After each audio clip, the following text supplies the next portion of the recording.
Folks, Black Star Network is here. Oh, no punches! I'm real revolutionary right now. Support this man, Black Media. He makes sure that our stories are told. Thank you for being the voice of Black America, Roland. Stay black. I love y'all. All momentum we have now, we have to keep this going. The video looks phenomenal. See, there's a difference between Black Star Network and Black-owned media and something like CNN. You can't be Black-owned media and be scared. It's time to be smart. Bring your eyeballs home. You dig?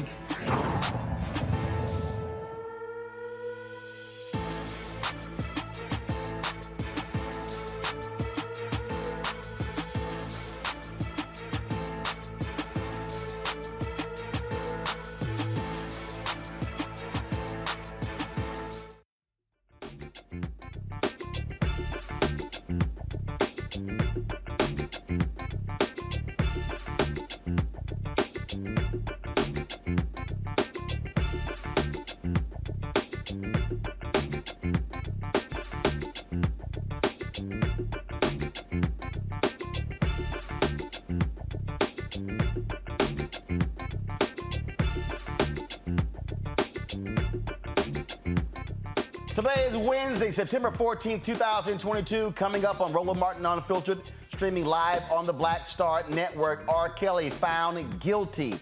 Child pornography charges in Chicago. Will tell you charges he was acquitted of in this latest legal battle with the convicted singer. Also on today's show, we'll talk about child poverty. The recent bill passed by the Biden administration has had a positive impact on cutting child poverty, and specifically how that impacts African Americans. We will talk with economist Dr. Bill Spriggs about that. A Texas judge is catching hell from folks there.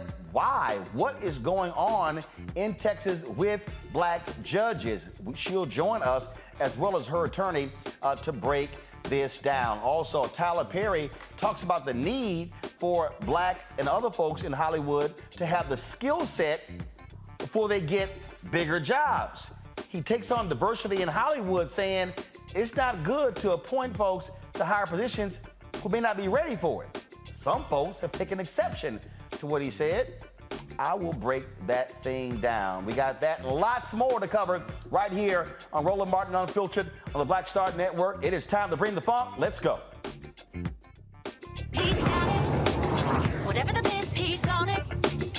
Whatever it is, he's got the scoop, the fact, the find. And when it breaks, he's right on time and it's rolling. Best believe he's knowing. Putting it down from sports to news to politics. With entertainment just for kicks, he's rolling. It's on go, roll, y'all. It's rolling Martin, yeah. Rolling with rolling now.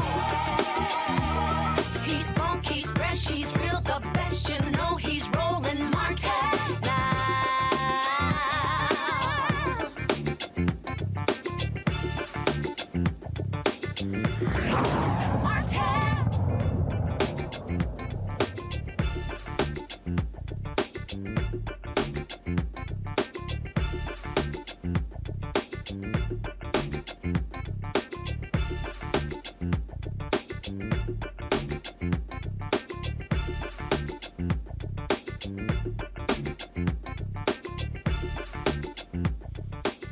All right, folks, welcome to today's show. Child poverty is a huge issue in this country. Remember when Republicans allowed the Earned Income Tax Credit to expire? That caused a significant issue in America. Well, guess what? According to the Census Bureau, the number of children living in poverty fell dramatically last year. The report was released yesterday indicating the drop is mainly due to an enhanced child tax credit passed by President Joe Biden and the Democrats in Congress. Now, compared to child poverty rates of 9.7% in 2020, only 5.2% of children were in poverty last year. Without the tax credit, the percentage of children in poverty would have only dropped to 9.2%. The overall supplemental poverty rate for 2021 was 7.8%. Dr. William Spriggs, an economist from Howard University, joins us to explain. Doc, glad to have you on the show. Yesterday, you were tweeting about this, and you were saying this is a positive development for African Americans. Explain that. This was the biggest issue of equity. You talked about the Earned Income Tax Credit, which dates back to the 1980s. In the 1980s, before the 1980s, we used to increase the Social Security tax every year or 2 years. In 1980, we decided rather than on the fly, we would create a trust fund for Social Security. We overtaxed workers to create a huge piggy bank, the Social Security Trust Fund. That meant a big increase for workers in terms of their payroll tax, the Social Security tax. And Congress agreed to offset for low-income workers that some of that increase could be a credit against their income tax. So that's why it's called the Earned Income Tax Credit. The idea was we shouldn't tax people into poverty. But subsequent to that time, we've lowered tax rates for low-income families, and it became possible that if the Earned Income Tax Credit got increased, like it did under Bill Clinton, that you could end up using that credit and have no federal income tax credit. And this has been the big battle line with Republicans ever since, because what they resent is the idea that you have no federal income tax liability, and therefore all of the multitude of tax credits we give to families, they have fought to make sure you don't get it if you don't have a federal tax liability after you get the Earned Income Tax Credit.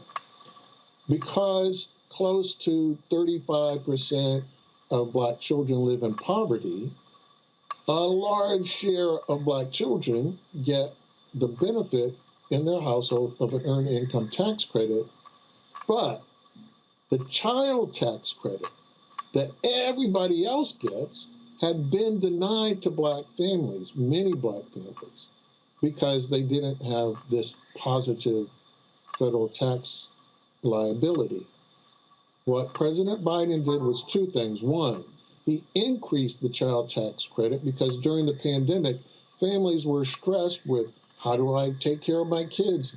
Daycare is closed, schools are closed, all sorts of burdens being put on families with children. And not only did he increase the tax credit, but he made it fully refundable. But Bill, hold on, Bill, for the person, for Bill, one second.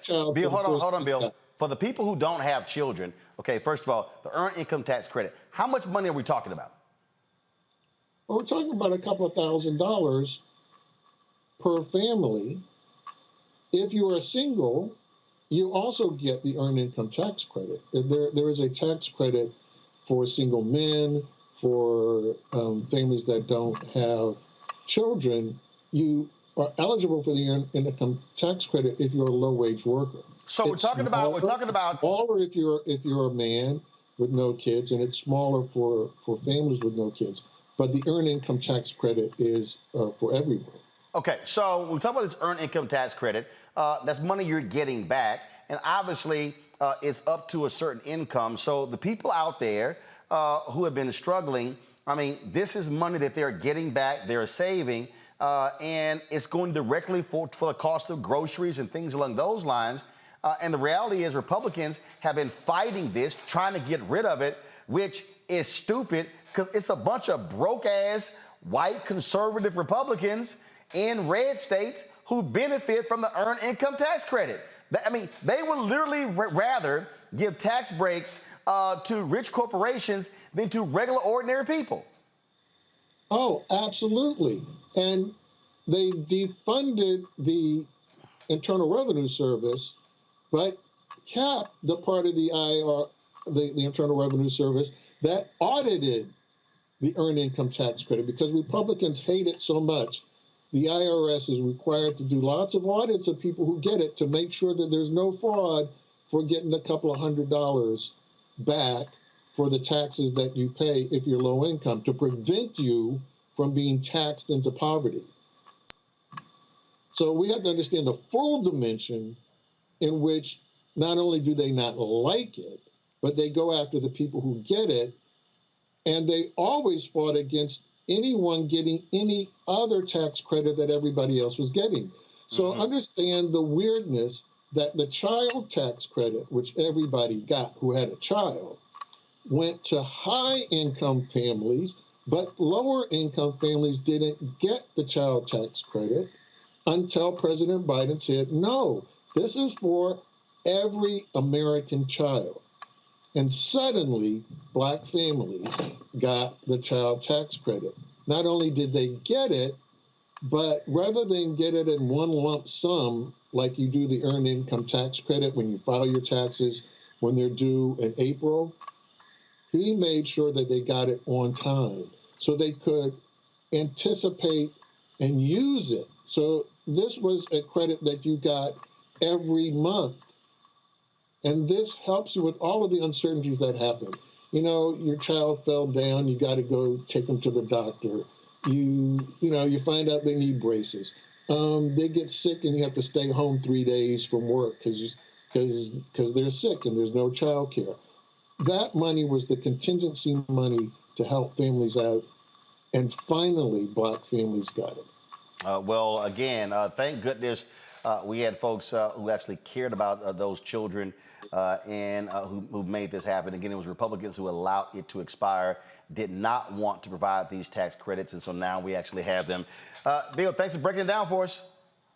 Yeah, well, I don't want to leave without the really good news. That meant that the Black child poverty level, with what the government finally did to help Black children, fell to 7.5%. We haven't seen a Black child poverty level of 7.5% ever. Wow. Well, that is a good thing. And then for the people who out there who says Biden has done nothing for Black people, here's some evidence. Bill Spriggs, thanks a lot.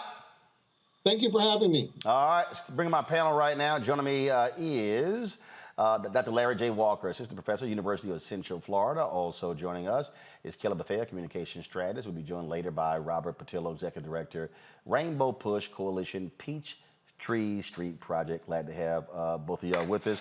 I mean, here's the thing, Kelly, that is just amazing to me. I listen to these Republicans. They talk about how they are the party of the working class and they care about the workers and the people. No, they don't. I mean, I don't know how in the hell you can be against the earned income tax credit but then you are perfectly fine with people who own planes and yachts getting tax breaks during COVID? Well, the issue isn't that they have a problem with the tax credit itself. It appears that they have a problem with the tax credit if they can't control who exactly it goes to. It appears that every single time Black people benefit from anything in this country, Republicans have something to say about it. So it's not necessarily the tax credit that they have an issue with, it's the fact that Black people benefit from the tax credit. If there was a way for middle and lower class white people alone to benefit from the government, I think they would be all for it. But the minute that it trickles into other communities, minorities, BIPOC, Black people, whomever, that's when they have a problem with it. And that's when you see the pushback for things that make sense, even though it's against their own interests as a whole. Larry? Yeah. So, Roland, I mean, the findings from the study are really important in terms of, addressing issues relating to childhood poverty in the United States. And one of the things that I'm concerned about is we've seen a lot of the issues, we talked about health issues, economic issues exacerbated during the pandemic, that now that, this has expired, that we'll see a reverse of these numbers. And we just saw my colleague in a previous segment, talk about the drop in Black child poverty. And I'm concerned because in certain jurisdictions, you have already dealing with issues relating to housing and food insecurity, that we may see these numbers dramatically increase over the next couple of years. So it's important when we hear people from, particularly the Republican Party, talk about issues relating to everyday working Americans, that we know that this works. So why not just make it permanent to ensure that all Americans, particularly we talk about members of the Black community, have the opportunity to put food on the table, have the opportunity to take public transportation. We talk about, obviously, the issues of the last couple of months of the rising gas prices. They're dropping now. But in terms of dealing with some issues relating to paying for gas and a lot of other issues, also just simply saving money.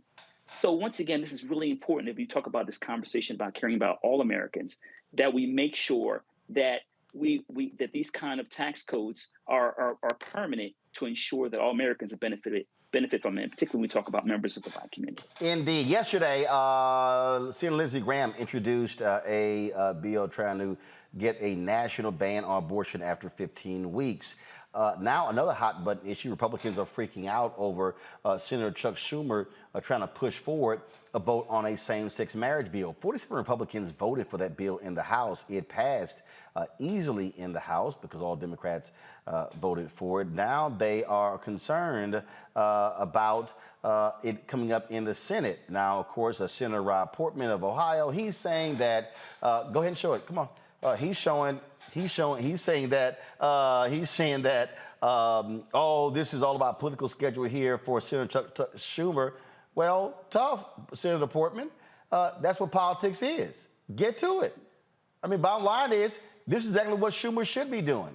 Schumer should be forcing Republicans to take these hard votes to show what's going to be the impact in the election. So Republicans are trying their best to delay stuff as long as they can so voters won't know. Larry? So, Roland, and I'm a former Capitol Hill staffer. This is a tactic that's going on for decades to delay, members of a political party that support certain issues, delay as long as possible, particularly after the election, to make sure they don't anger those who will go out and vote. And so we know, Roland, when we look a lot of in terms of what we see at the Senate and obviously the House in terms of what the Republicans take back the House, we know that certain issues like, same-sex marriages, or also we're talking about issues relating to abortion. We know these are hot topics, and we saw Senator McConnell, even as it relates to abortion rights, didn't want to have that conversation. So we know these are hot-button political issues that Republicans don't want to anger certain segments of the population. And if they're forced to take a vote, then they know that voters may also make a stand in terms of making sure they're not reelected. So this is just a delay tactic. And they're hoping that they don't are forced to take this vote. But I encourage, and I think it's great what Senator Schumer is doing, that force people we want to know where you stand on this issue. And if you vote and your constituents disagree with you, then you won't be returning to the U.S. Senate. So here's a political story, Kelly. GOP pollster is saying, I might want to be real careful on this national abortion ban. Why? Because for the longest, they kept saying, oh, leave it up to the states, the states, the states. Then Senator Lindsey Graham comes out yesterday and says, oh, no, if we get power, we're going to actually pass a national ban on abortion. And I'm like, that's what they always actually wanted to do. And so this is why you must force the votes. And so I think it's great what Senator Lindsey Graham did. And now Republicans are like, damn, man, what you doing, bruh? You hurting us. All he did was say what they actually want to do. Not only that, but if you've noticed across the political field right now with these statewide votes for Congress and the Senate, a lot of these GOP candidates are wiping clean any mention of Trump or MAGA or anything like that for the next month and a half until the election day. Why? Because they want to be as centrist as possible, as amenable to independence as possible, because they know they'll get the Republican vote. They're looking for independents, and they're looking for moderate Democrats who are tired of the infighting in the Democratic Party as well. So it's really interesting to me how you have on the Hill, such as Graham, saying, oh, we're going to have a national ban on abortion, this, that, and the third. But if you look at polling, if you look at specifically statewide polling per state, nobody wants that. No Democrat, no Republican, no one. So it's really interesting to see how you have the people on the ground basically telling the people on the Hill to shut up so we can win and actually get on the Hill. But the people on the Hill aren't even listening, and they're sabotaging these races. Well, I don't mind them actually doing their best to sabotage any of this, Larry, because what these folks want to do, I can guarantee you this: if the United States Senate gets in Republicans' hands, there will not be a George Floyd Justice Act. It is not going to happen. They are not going to pass it. They're not going to pass it For the People Act. They're not going to do any of these different things. And this is one of the reasons why I keep trying to walk people through understanding the politics here and realize what needs to happen.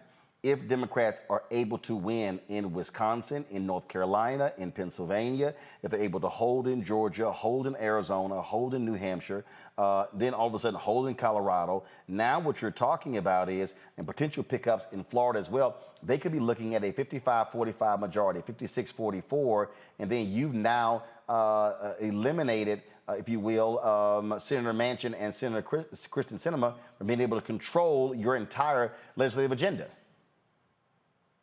Yeah, so I mean, you just highlighted some really critical, races. Obviously, here in the state of Florida, you highlighted that race. But you're right. If you're able to make sure the numbers, you widen the numbers in the U.S. and the Senate, then it makes it much easier for those who've been obstructionists. The two U.S. senators you just named, every few weeks, when they're coming to important issues that the Democrats want to pass, there's always some pushback.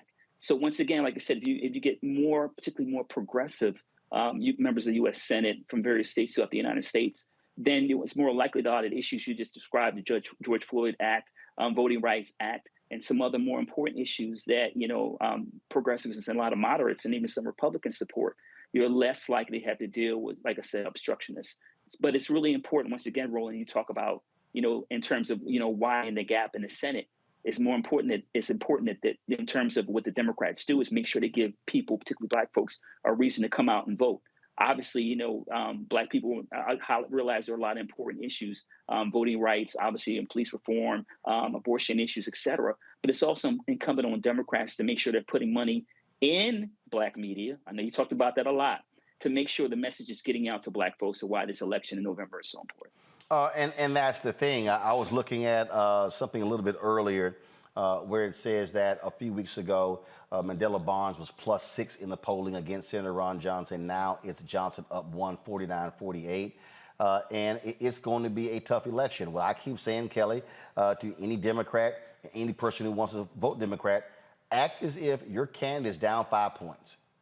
The hell with any poll. Don't believe any poll. You should be trying to make sure every single person possible out there is voting. And that's why the Democratic Government Association, the DSCC, DCCC, all these progressive groups should be putting the resources on the ground. Absolutely, but more importantly, you can't take the Democratic vote for granted either. So what I have been seeing is, again, a lot of these hot topic, hot button states. Again, because of the political climate basically being all these purple states right now, they are really trying to meet people in the middle to get more votes, but it's coming at the behest of the Democratic vote. It's coming at the behest of the Black vote. They are not really catering to those who they think they're going to get. They are taking that vote for granted. And I would encourage everyone in these states to not do that, because that's how these polls are coming up. That's why you shouldn't necessarily believe the polls, but that's also why you should at least give credence to some of them, because that's how Barnes's polls have gone from up 6 to down by, according to that, 7 or 8 points. No, not down 7 to 8. He's down 1. It's 49-48. That's I thought you said he was up. He was up. He was up 6 in polling about a month ago. The new polling from Marquette shows he's down 1. Oh, he's down 1 from the 6. Okay. Understood. No. A month ago, the polls show he was up 6 points against Ron Johnson. The Marquette poll shows he's now down 49-48 to Ron Johnson. So he's actually dropped. Right. So then he lost 6. He lost 7. He's lost. He's gone. So now that's likely voters. And again, the bottom line is this here: these polls are going to fluctuate depending on what's happening with the politics. What I still argue is, for anybody out there, ignore any of the polling. Forget the one he was up 6. If any poll is showing that Val Demings or Sherry Beasley or Fetterman or anybody is up, no. Operate as if they are down, way down, because that's when people get comfortable. Oh, polls show up by 4, or I can relax. No, you can relax when the polls close in your state. No, and I agree. I mean, that was my point. What I'm saying is, don't take these votes for granted. Fight for every single vote. Don't just fight for the votes that are, slated to be independent and could go either way. Fight for the Black vote. Fight for the minority vote. Fight for the Democratic vote. And stop trying to be so centrist so that you can leverage that into votes that you don't even know whether or not you're going to get. Fight for the ones that you're supposed to get too. Well, I just think that what's happening here is, and seriously, I really don't understand it, Larry. We are now inside 60 days. Inside 60 days. Other than the Democratic National Committee, guys, get that ad ready. Other than the DNC ad, there's been nothing not on this show, and I've been talking to other folks in Black-owned media. They haven't seen anything. And what these folks are doing is the exact same thing that they always do. They wait to the last second, and all of a sudden, let's now do a sprint. And so they're dumping this money all these other different places. And it's kind of like, okay, you've got the environmental organizations, got $300, $400, $500 million they're going to be dropping. Haven't heard from any of them. Reproductive rights people, haven't heard from any of them. And so they're just hoping we're just going to come out? No. Spend the resources, and that's the piece. And this whole idea of just keep buying TV ads, it reaches a point, and I can tell you right now, it reaches a point where that's just not it. It's also a different level of messaging, but also it's how you message as well. So here's the DNC ad, the DNC that voiced by Jamie Harrison, but we've been running for the past couple of weeks here on Roland Martin Unfiltered, and I'm going to play you an ad by Congressman Eric Swalwell that I thought was pretty damn good. So here's the DNC ad that they have been actually paying us to run. Can you believe the nerve of these Republicans? They only want to block progress for our community. They talk about cutting Medicare and Social Security. They played politics with veterans' health care. They voted against the George Floyd Justice and Policing Act and funding for our HBCUs, and against lowering prescription drug costs for our seniors. These Republicans keep trying hard to stand in the way, but President Biden, Vice President Harris, and Democrats won't let them. They are delivering for us. The Democratic National Committee is responsible for the content of this advertising. Now, that's paid ad buy, makes perfect sense, and so we've been running that on the show and also on social media as well. But these other folks, like even these Senate candidates, I'm going, what are they doing? Makes no sense to me. But I will say this here. If you want to talk about one of the best ads I've ever seen, and it did not come from the DNC, didn't come from the DSCC, any of them, Congressman Eric Swalwell, his team put this ad together. I'm like, Democrats, y'all might want to go to his ad team, because this is how you put together a political ad. You know what's on the ballot. It's not just legislation and policies we believe in. It's democracy, our democracy. There's a choice on the ballot between freedom and fear, between cruelty and compassion, between chaos and community, between voting or violence, and the end of rights generations have fought for. The extremists have a plan, a roadmap for a nation where your voice is silenced and your vote is a memory, where they count their votes and cast ours aside. That's why this year, this fight, this vote is so important. Register, engage, volunteer, fight back against the disinformation and despair, and most of all, vote, because your vote is all that stands between our future and theirs.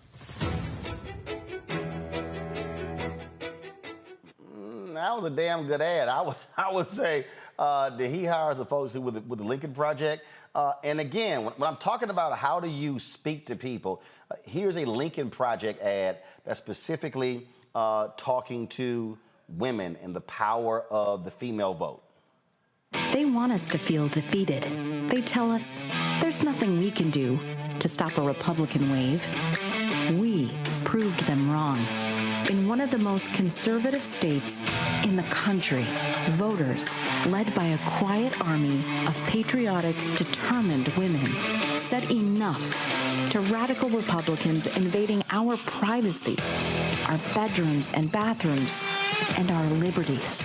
They want us to be scared, but we won't back down. We will keep fighting. We will keep voting. And there's nothing more American than that. Pretty damn good there. And one of the things that they're doing, they're also doing some state-specific ads for Democratic Senator Mark Kelly against the Republican candidate for governor there in Pennsylvania. And Don Winslow, who's a book author, who's literally retired from writing books to put together his own ad campaign. One of the things that he's been doing is also targeting these races. And one of the courses races he's been looking at, Larry and Kelly, is Texas, where Beto O'Rourke is trying to dethrone Republican Governor Greg Abbott, who has been awful as the governor. And just want to play this final one, then we'll talk about it on the flip side. How would you keep the schools safe? I am scared. I am a female of childbearing age. The life of every unborn child will be saved from the ravages of abortion. I am terrified of what that could mean if I become pregnant and something goes wrong. It is the honor of my lifetime to lead this extraordinary ticket of Democrats. But it will be an even greater honor with your hard work, with your effort, with your persistence, and yes, with your courage in the face of these attacks, to lead this state as the next governor of the great state of Texas. Texas gubernatorial candidate Beto O'Rourke. Gubernatorial candidate Beto O'Rourke. Beto O'Rourke. The crowds he drew today were his largest yet. I've lived in Texas my entire life. This is not about Democrats. This is not about Republicans. This is about what is best for Texas. Voted for Greg Abbott, and now I'm voting for Beto. When we gather, when we knock on doors, and when we win, every woman in the state of Texas makes her own decisions about her own body, her own future, and her own health care. You are with us. We are with you. We need you.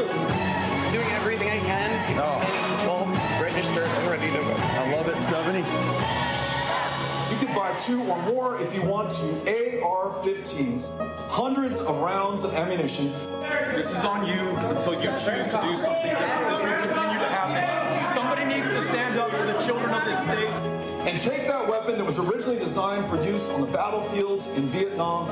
Their parents only able to claim their bodies by the shoes that they were wearing, nothing identifiable above their shoulders. To penetrate an enemy soldier's helmet at 500 feet and knock him down dead. Up against kids at 5 feet. It may be funny to you, motherfucker, but it's not funny to me. Greg Abbott is chaos. He is corruption. He is cruelty. The legislation bans abortion. It includes no exception for rape victims. And he is incompetence. The inability to keep the lights on, or the heat running, or the water flowing when the temperature dropped, and hundreds of our fellow Texans died. But he is not Texas, and he is not us. And I'll tell you, the answer to this moment is action. Very few generations are afforded the opportunity to fight for the state of Texas when everything, and I mean everything that we care about, is on the line. Follow Don Winslow. We do not accept donations, but would appreciate your retweet. If you are going to fight Larry Kelly, then you must fight. Yeah, Roland. That was an incredible ad. It was an incredible ad, and more people need to follow suit.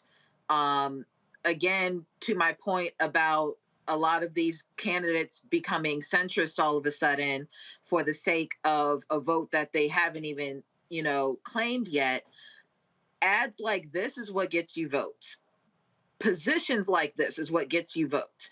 You can't be, they're extremists on both sides. You can't be something that your record says that you're not. You have to be yourself. And Beto O'Rourke has been himself. Eric Swalwell has been himself. And people are following suit because they are themselves. They are going to vote for those people because they're genuine, they're authentic, and they're going to be in their respective positions fighting for them in the way that they've been fighting for them for however long their political careers are. But what you cannot do as a candidate now is all of a sudden switch up your positions, all of a sudden switch up your viewpoints for the sake of trying to please everybody. You cannot serve two masters. You cannot have your cake and eat it too. Either be about it or get out the race. But at the end of the day, people are going to vote who they believe is going to change things for the better. And history says that centrists do not necessarily do that. But here's the deal, Larry, and again, I go back to this political story here, right here. Despite misgivings, GOP rallies behind MAGA Senate candidate in New Hampshire. I am telling people this repeatedly. Republicans yes, there are Republicans who are opposing the MAGA candidates. Yes, you had folks, Chris Christie ran against Donald Trump.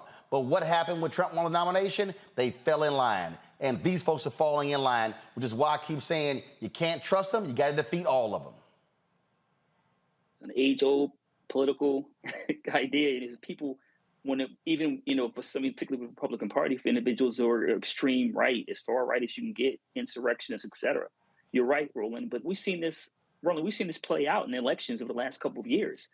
Regardless of how far right and how much you hear members of the Republican Party complain, they still support these candidates who want to end our democracy. So it's incumbent on Democrats to make sure, in terms of GOTV, in terms of these kind of ads, that make it explicitly clear what's at stake in terms of women's rights, in terms of violence, not only in schools and overall in our communities, but also in terms of Abbott. They talked about the issue relating what happened in Texas and the hundreds of lives that were lost. That's it. Absolutely. Folks, hold tight 1 second. We come back. We're going to talk about all of these big settlements, police brutality cases. Oh, they're having an impact because the insurance for the cities are going up. We'll discuss that next right here on Roland Martin Unfiltered. Also, Tyler Perry says, look, there's some folks getting promoted in the interest of diversity who ain't earned it. He's saying build a skill set to succeed. Others are not happy Tyler said that, but he's actually right, and I'll explain it. Folks, download the Black Star Network app on all platforms: Apple phone, Android phone, Apple TV, Android TV, Roku, Amazon Fire TV, Xbox One, Samsung Smart TV, and of course, you can support us in our Bring the Funk fan club. Your dollars make it possible for us to do what we do. Join the Bring the Funk fan club. Send your check and money order to P.O. Box 57196, Washington, D.C. 20037-0196. Cash App, $RM Unfiltered. PayPal, R Martin Unfiltered. Venmo is RM Unfiltered. Zelle, Roland at RolandSMartin.com. Roland at RolandMartinUnfiltered.com. Before I go to the next break, I would read some of the names of folks who've given. We'll be right back.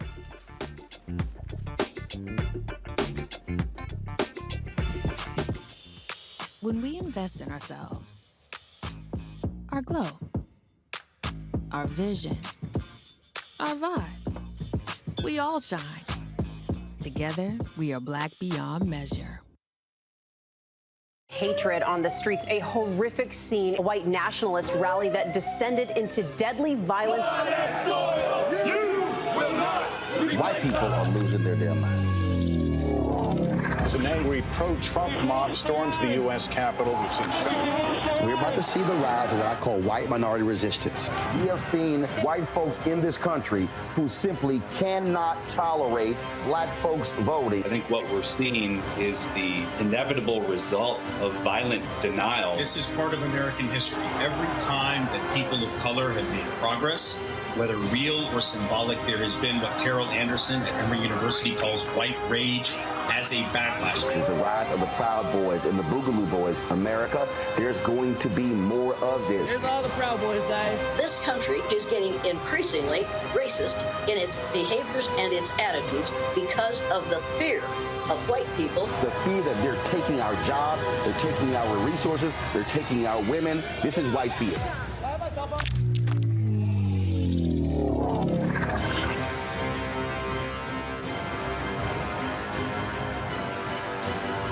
When we invest in ourselves, we all shine. Together, we are black beyond measure. What's up, what's up? I'm Dr. Ricky Dillard, the choir master. Hi, I'm Amber Stevens-West from The Carmichael Show. Hi, my name is LaToya Luckett, and you're watching Roland Martin Unfiltered.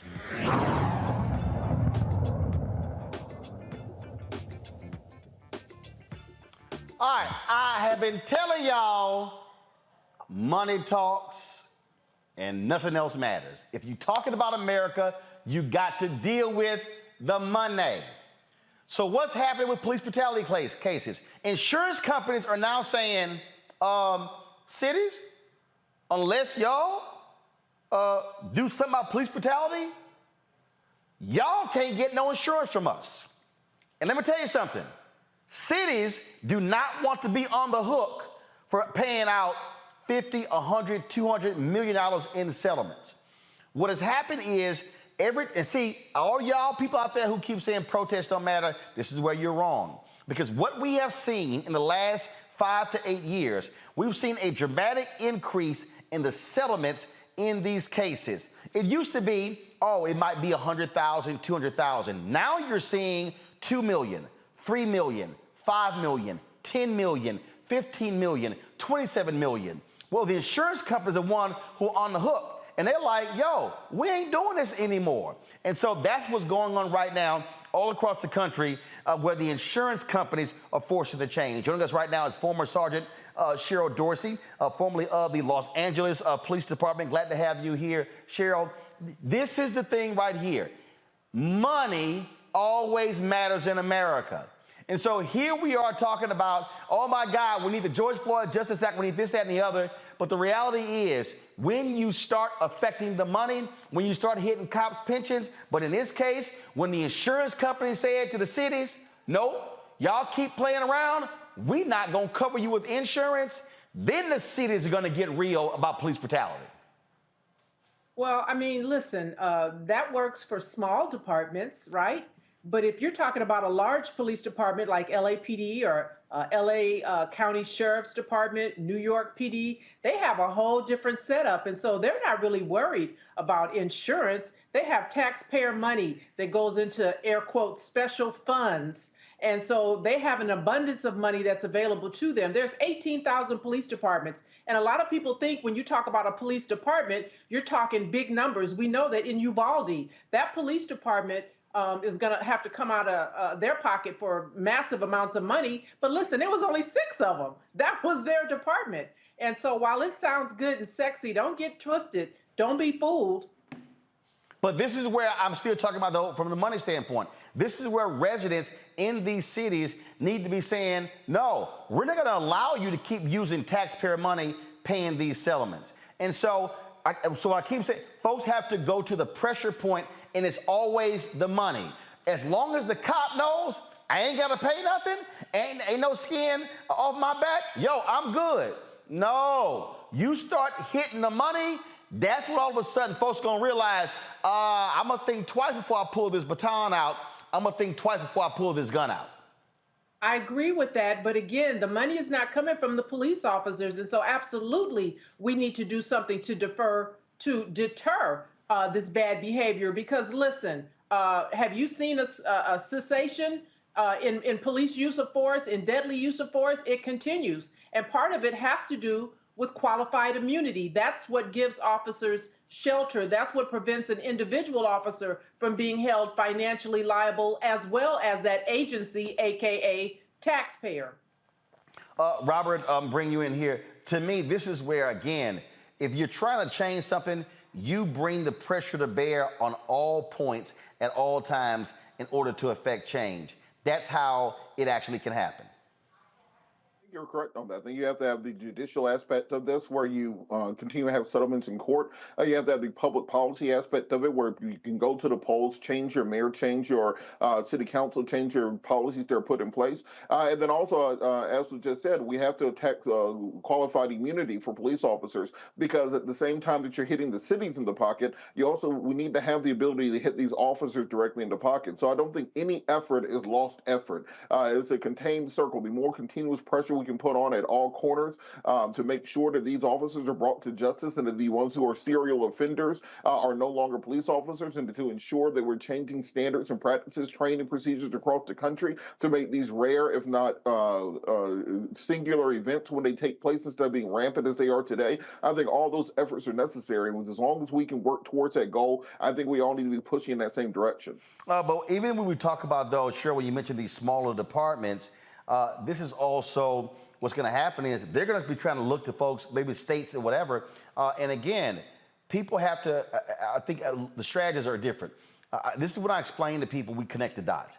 You can't just be locked into saying, hey, I'm going to protest. No. What is the targeted protesting? How are you specifically going after people? And so we're talking about qualified immunity. You can't just look at it from the federal level. That's where you're also looking at changing those city contracts with those unions as well. That's how folks have to be targeting and directing their protest.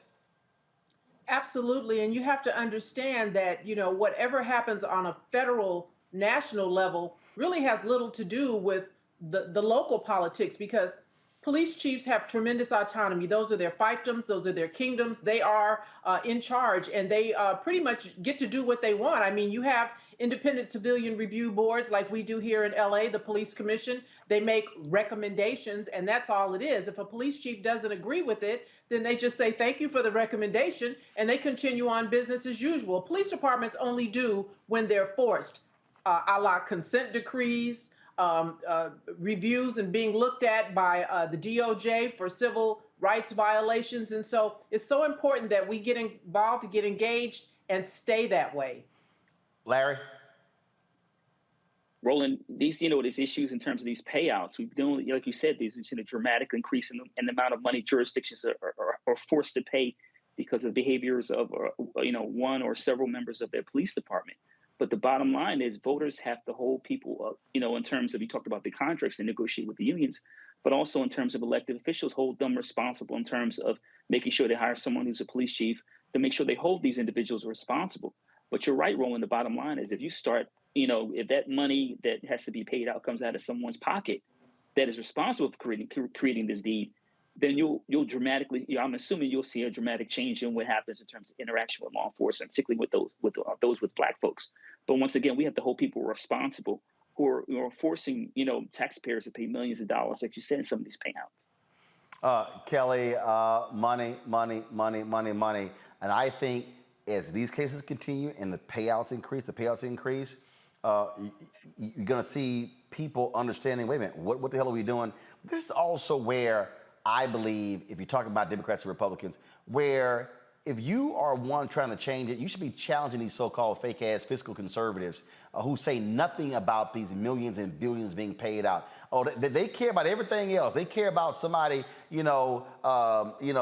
misusing a welfare card for $200, but they don't give a damn when a cop cost the city $27 million for killing somebody. Yeah, again, you're right. It's about the money. You got to hit them where it hurts. But there are other pain points that you can hit so that this kind of stuff doesn't necessarily happen nearly as often, if at all. So to the other panelist's point, you have to attack qualified immunity. You have to attack tax structure. You have to attack not just civil suits, but like, who is going to hold these police accountable? How are we voting? How are we going to put people in place so that they don't have to pay anything out because they're punishing people from within anyway? But it has to be a holistic effort outside of just hitting them where it hurts in the pocket in order for this epidemic to finally be abated.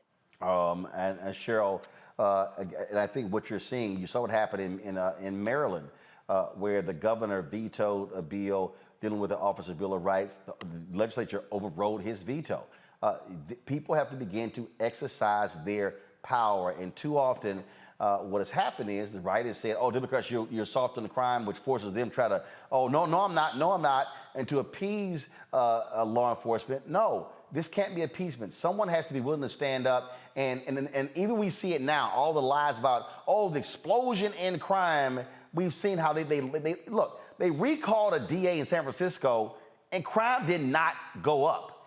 It was a lie, but it's all about the scare tactics against people. No doubt. And listen, police officers are savvy. I know this to be true, having spent 20 years in an LAPD uniform. And when officers get butthurt because they're, compelled to do the thing they said that they were going to do under oath, which is protect and serve, then they slow their response time. And, patrol officers can make a patrol captain and ultimately their police chief look really bad, depending on how they respond, how they provide those services. And when officers start to hold back, when they respond slowly or not at all, or when investigations or homicides aren't cleared, when homicides continue to rise, who's most affected? It's the minority communities, it's the Black and brown folks who are affected by the lack of resources and the lack of response. And so understand that every police chief serves at the pleasure of an elected official, and elected officials understand one thing and one thing only, and that's votes. That's it. They understand the vote. Cheryl Dorsey, I certainly appreciate it. Thanks a lot. Thank you. All right, folks. When we come back, we're going to talk about Warnock, Walker, finally going to debate. Maybe. Fetterman, Oz, they're going to debate as well.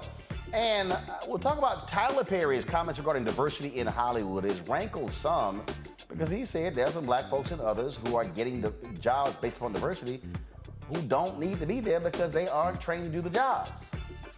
Folks are upset. I don't see the lie. I'll break it down on Roland Martin Unfiltered. Don't forget, download the Black Star Network app, Apple phone app, Android phone, Apple TV, Android TV, Roku, Amazon Fire TV, Xbox One, Samsung Smart TV. Also, our goal is to get 2,000 people this month contributing at least $50 for our Bring the Funk fan club to raise $100,000. But we're going to do that each month between now and the end of the year. That pays for us to be able to cover the stores that matter to you, hitting the road, the campaign trail as well. You can send your check and money orders to P.O. Box 57196, Washington, D.C., 20037-0196. Cash App is $ RM Unfiltered. PayPal is our Martin Martin Unfiltered. Venmo is RM Unfiltered. Zelle is Roland at RolandSMartin.com. Roland at RolandMartinUnfiltered.com. And don't forget, my book, White Fear, is out. How the Browning of America is making white folks lose their minds. Get the book, folks, not just, of course, in bookstores. You can download the book on Audible as well. Yes, I recorded the audio, 3.5 hours. It's not going to take you all day. We've already had some folks who have been recording it, and I certainly appreciate, downloading it and commenting. And so if you do download it and listen to it, leave a comment as well. We certainly appreciate it. You can order White Fear, folks, in a variety of places. Ben Bella Books is the publisher. You can go to their website, order direct. You can also go to Amazon, Barnes & Noble, IndieBound, Bookshop, Chapters, Books A Million. You can also order the book at Target. And if you want, do me a favor, just go to a black-owned bookstore, and you can also have them order the book as well. But we also have made it very easy for you as well, folks. And that is this here. All you got to do is if you go to RolandSMartin.com/White Fear, we have set up a page for you where you can actually get everything there in one place. All the information there in one place. And so here's the website right here. And so we have all the information on White Fear right here on RolandSMartin.com/White Fear. And so again, you can order the book. You can get the download as well. Everything is right there on the page. We'll be right back. When we invest in ourselves, we're investing in what's next for all of us. Growing, creating, making moves that move us all forward. Together, we are Black beyond measure. Can you believe the nerve of these Republicans? They only want to block progress for our community. They talk about cutting Medicare and Social Security. They played politics with veterans' health care. They voted against the George Floyd Justice and Policing Act and funding for our HBCUs, and against lowering prescription drug costs for our seniors. These Republicans keep trying hard to stand in the way, but President Biden, Vice President Harris, and Democrats won't let them. They are delivering for us. The Democratic National Committee is responsible for the content of this advertising. When we invest in ourselves, we all shine. Together, we are Black beyond measure. When you talk about blackness and what happens in black culture, we're about covering these things that matter to us, speaking to our issues and concerns. This is a genuine people-powered movement. There's a lot of stuff that we're not getting. You get it, and you spread the word. We wish to plead our own cause. Too long have others spoken for us. We cannot tell our own story if we can't pay for it. This is about covering us. Invest in black-owned media. Your dollars matter. We don't have to keep asking them to cover our stuff. So please support us in what we do, folks. We want to hit 2,000 people, $50 this month, raise $100,000. We're behind 100,000, so we want to hit that. Your money makes this possible. Checks and money orders go to P.O. Box 57196, Washington, D.C. 20037-0196. The Cash App is $RM Unfiltered. PayPal is R Martin Unfiltered. Venmo is RM Unfiltered. Zelle is Roland at RolandSMartin.com. My name is Charlie Wilson. Hi, I'm Sally Richardson Whitfield. And I'm Dodger Whitfield. Hey everybody, this is your man Fred Hammond, and you're watching Roland Martin, my man, Unfiltered.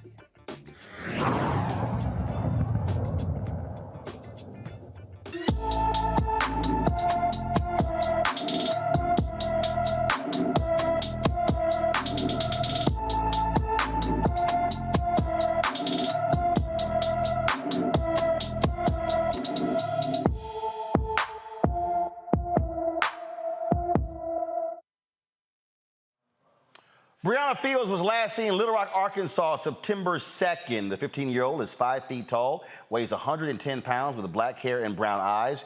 Breonna's ears are pierced. She has tattoos above and below her right eye and her left hip and her left forearm. Anyone with information about Breonna Fields should call the Little Rock, Arkansas Police Department at 501-371-4829, 371-4829. All right, y'all. The idiot Herschel Walker has agreed to debate Senator Raphael Warnock in Savannah, Georgia. Now, what's interesting is Walker has been running from Warnock by just coming up with all kind of different reasons why he did not want to debate. So then he said, well, you know what? Well, let's go ahead and debate in Savannah.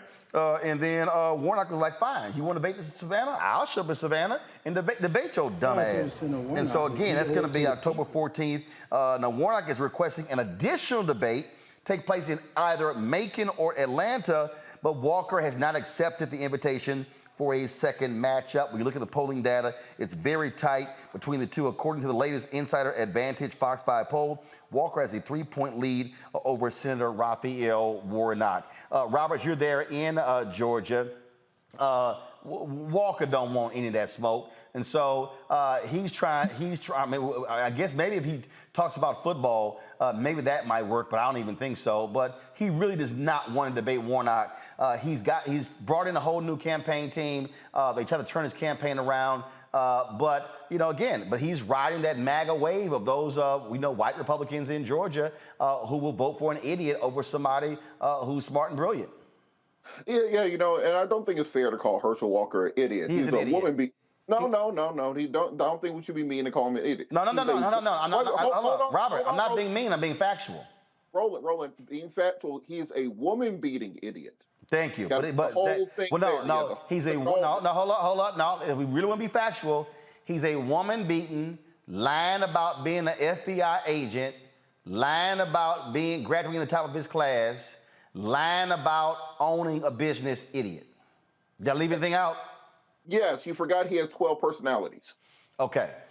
12 personalities. But the thing that Herschel Walker's campaign realized is the thing holding Herschel's campaign back was Herschel Walker. As you've noticed, fewer and fewer of these viral clips of him doing interviews sounding stupid have been out here. Why? Because he stopped doing interviews. They just had him shut up and just run the percentages. And Brian Kemp's running a very strong campaign for governor, and he's tied at the hip with him. So if Herschel Walker does make it across the finish line, his campaign is hoping to just hide him and hope that Brian Kemp can campaign for both of them, quite frankly. I think that at this campaign, I don't know how many swing voters there are left at this stage in the campaign. I don't know how many people are sitting there debating back and forth between Warnock and Walker. But what I do think this is a question of how do you motivate your base? How do you get those turnout numbers you needed in 2020? If Warnock gets those 2020 numbers and he wins probably comfortably by 3 to 5 points. However, if there is this kind of red wave that they've been talking about, Herschel Walker's campaign is planning on him lifting that boat and riding that to victory.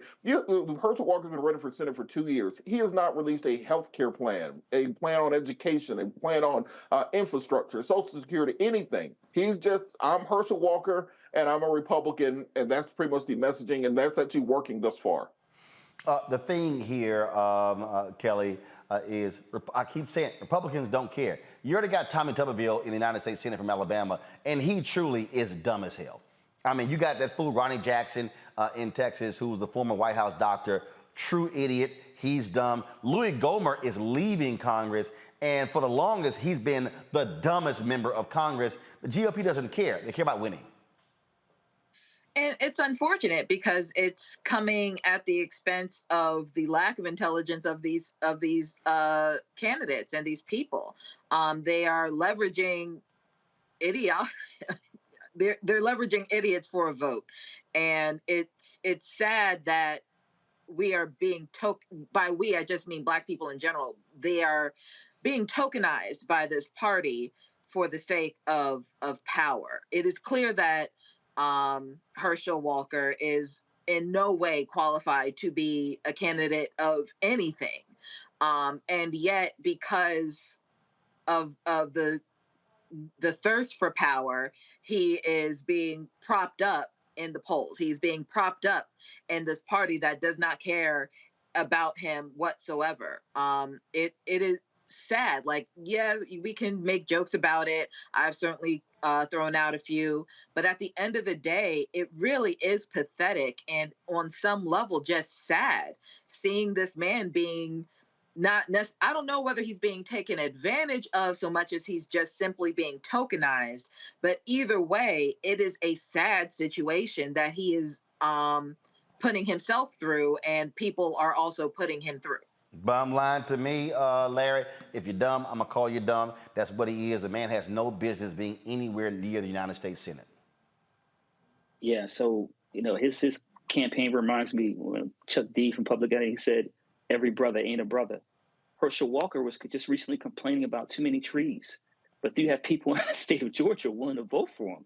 He has no idea what he's talking about. And he's certainly not qualified to be a U.S. senator. And so I'm hoping that the people of Georgia will make the right decision here. And just like you said, rolling in about 60 days. But when you see this polling numbers, obviously Warnock should be up double digits. But once again, people care. They talk about morals and values and some of these other topics. But what they really care about is power and control. And we already know that Herschel Walker is not qualified. Listen, and when he was at Georgia and when he got to the NFL, we for Dallas Cowboys and Minnesota Vikings. Listen, he's a running back, and what he's doing right now, he's running away from Warnock. He's been running away from him. That's why he won't agree to a second debate. But he is not qualified to be a member of U.S. Senate, and he would be a danger not only to his constituents in Georgia, but also Americans throughout the country. Absolutely. Robert, you about to say something? Yeah, just real quick. I think part of the issue that we're seeing here in Georgia is that Warnock is just entirely too good of a person for the kind of throwing elbows needed in politics sometimes. Their campaign has not talked about Herschel Walker stalking a woman in 2012, stalking a woman in 2002, stalking a woman in 1988. They haven't talked about him holding a gun to his ex-wife's head, holding a razor blade through another woman's neck. Well, Robert, are outside groups doing it? No, we're not seeing that money pouring in. Those commercials should be playing 24 hours a day, 7 days a week, but they are not. They are not talking about him having 12 personalities and writing a book about it. They're not talking about the fact that Herschel Walker literally said that Jesus had dissociative identity disorder like I do because he thought he was the Father, Son, and the Holy Spirit, and who knows how many different alternates. Herschel calls his other personalities alternates. How many other alternates there are? And he said, I didn't even realize it. My teammates didn't realize it. They just thought I was having mood swings. This is the person who might be a United States senator and be voting on whether or not you get health care this time next year. So the fact that they're not exploiting that, they're not using this, I know that it seems like quote unquote dirty politics, but they're not making up. But it's true. They're just showing the things that he's already done and admitted to and wrote a book about. Well, guess what? They might want to wake the hell up because it's less than 60 days and time is running out. All right, folks, let's talk about what's happening in Texas. Now, most people, they say, oh, my goodness, Texas is a red state. Yes, statewide. Since George W. Bush was governor by a second term, Republicans have won every statewide seat in the last number of elections, aided on statewide. But they're not particularly happy that Texas major counties have gone blue. Take Dallas County. Dallas County, where I'm registered to vote, used to be Blue County. Then all of a sudden, Republicans took over in the county, and you even had people like John Cruzo, who was a judge who ran as a Republican to retain his seat. But then when Democrats flipped it and they took the county back, then he ran as a Democrat. He's now the district attorney in Dallas County. Well, Harris County, same thing. Republicans used to control a lot of positions. Then Democrats, empowered by inner cities, empowered by suburbs, ran the gauntlet, and they won a significant number of judicial seats in Houston as well. Bexar County, where San Antonio is. Travis County, where Austin is. That's what we are seeing. But what Republicans have been doing is using their power to strategically take out a lot of these judges. I go back to Houston. A lot of them were angry, these prosecutors were angry about bail reform. So what did they do? They got with the police unions, ran against these progressive judges in the primary, and took them out. What's happening now in Dallas County, same thing. How they are strategically trying to target judges, especially Democrat judges, black judges. Here's a case that's happening in Dallas, the case of Judge Amber Givens, of the 282nd Judicial District Court in Dallas County. She's been one of the folks that they have been targeting with an investigation that is, again, and the whole goal is to attack her integrity, to get her off of the bench. Judge Givens joins us right now, along with Pastor Chris Wesley, the senior pastor of Antioch Fellowship Church in Dallas as well. But he joins us from Louisville, Kentucky. Glad to have you here. So Judge, first off, how are they targeting you? How did this thing start? Well, thank you for having me today, Roland. And yeah, I've heard for the last year that I've been investigated. I haven't committed a crime. And in the history of the state of Texas, there's never been a judge that has been indicted for lawfully discharging their duties. And so with that said, I can't speak to beyond that regarding their intentions, but I will tell you that the timeline is interesting. In May of 2020, we saw the awful atrocity of George Floyd's murder. And then in June of 2020 in Dallas County, Texas, we saw attorneys take to Facebook and during those protests call Black people animals and subhuman. And based on those Facebook posts, I presented the first anti-discrimination policy in the country that targets a person's right to have fair counsel. The 14th and 16th Amendments in the Constitution talk about people not having the ability to pay for their own counsel. And so you don't get to pick your own counsel. And so a number of these attorneys on the Facebook posts were actually what we call appointed counsel. And so we rely on appointed counsel to ensure that, they represent people just as if they were retained. And so I felt like it was incumbent upon us as judges, those of us who determine who gets to represent these people that can't afford their own attorneys, it's incumbent upon us to decide if someone is making comments like that, how can they protect someone's constitutional rights if they don't believe that they are a person in fact? And so from there came the allegations time-wise, and from there came the complaints. So it's resulted in you recusing yourself from 100 some odd cases. These attorneys have been complaining, alleging bias. What's the bias? Well, Roland, I can't speak to what the bias is because from my understanding, it's just a general notion of bias. So I can't tell you. So you just, they get to say, oh, she's biased. And they go, okay, you're right. Well, Roland, actually, judges don't have a right to have a voice in recusals. So I don't get to defend myself in recusals. But I will say this. I will tell you that based on what's been happening in Dallas, I tell people every day to exercise their rights. And as a person, as a citizen myself, I have to do the same. And so my attorneys at Sidley Austin actually took action. And because we should all be afforded the same rights under the Constitution, and that's protection from being defamed, in fact. And so my attorneys at Sidley Austin filed a discovery tool, a 202. And what they found, we received 200 pages of documentation from the board of that trade association. And in those emails, they admitted to setting me up. In fact, November 2021, there were emails from the trade association that stated that their short-term goal was to get me investigated or at least charged for a crime. And in fact, we actually have those emails. And let's pull up the one from Katie Bishkin. Pull that one up, please. Katie Bishkin put this up. And this is what she said. What I took from our meeting was a short-term goal of getting her charged or at least investigated with a crime with a long-term goal being damaging her election prospects. To that end, folks seem to think the states will take this more seriously than Crusoe. The only way to get Crusoe to recuse is to exert public pressure, including through the press. What is the press strategy? As for the court of inquiry, Paul raises some good questions we need to think through. We'd also need to think through and be advised whether initiating a proceeding in a court of inquiry will affect traditional routes to bringing criminal charges. And as you see, there are a number of people who are on this particular email. Then this guy, Paul Saputo with saputo.law. He then responds, I understand that. This is to a response to an email from Deandra Grant, who is with defenseisready.com. I understand that, but we want to put pressure on Democrats who only have to answer to their primary electorate. What choice do we have? A press release is just not going to do anything at all. I'm not opposed to doing that, but I'll donate $1,000 to a charity of the board's choosing if that story somehow results in Givens getting off the bench. If DCDLA is serious about getting judges off the bench, then we should act accordingly and quit stopping short of doing things that will actually make a difference. What brings me to my one of what my initial questions, which is whether we're the right organization to do this. And so, first of all, are these defense attorneys? I mean, who are these folks? And again, they're trying to get you off of the bench.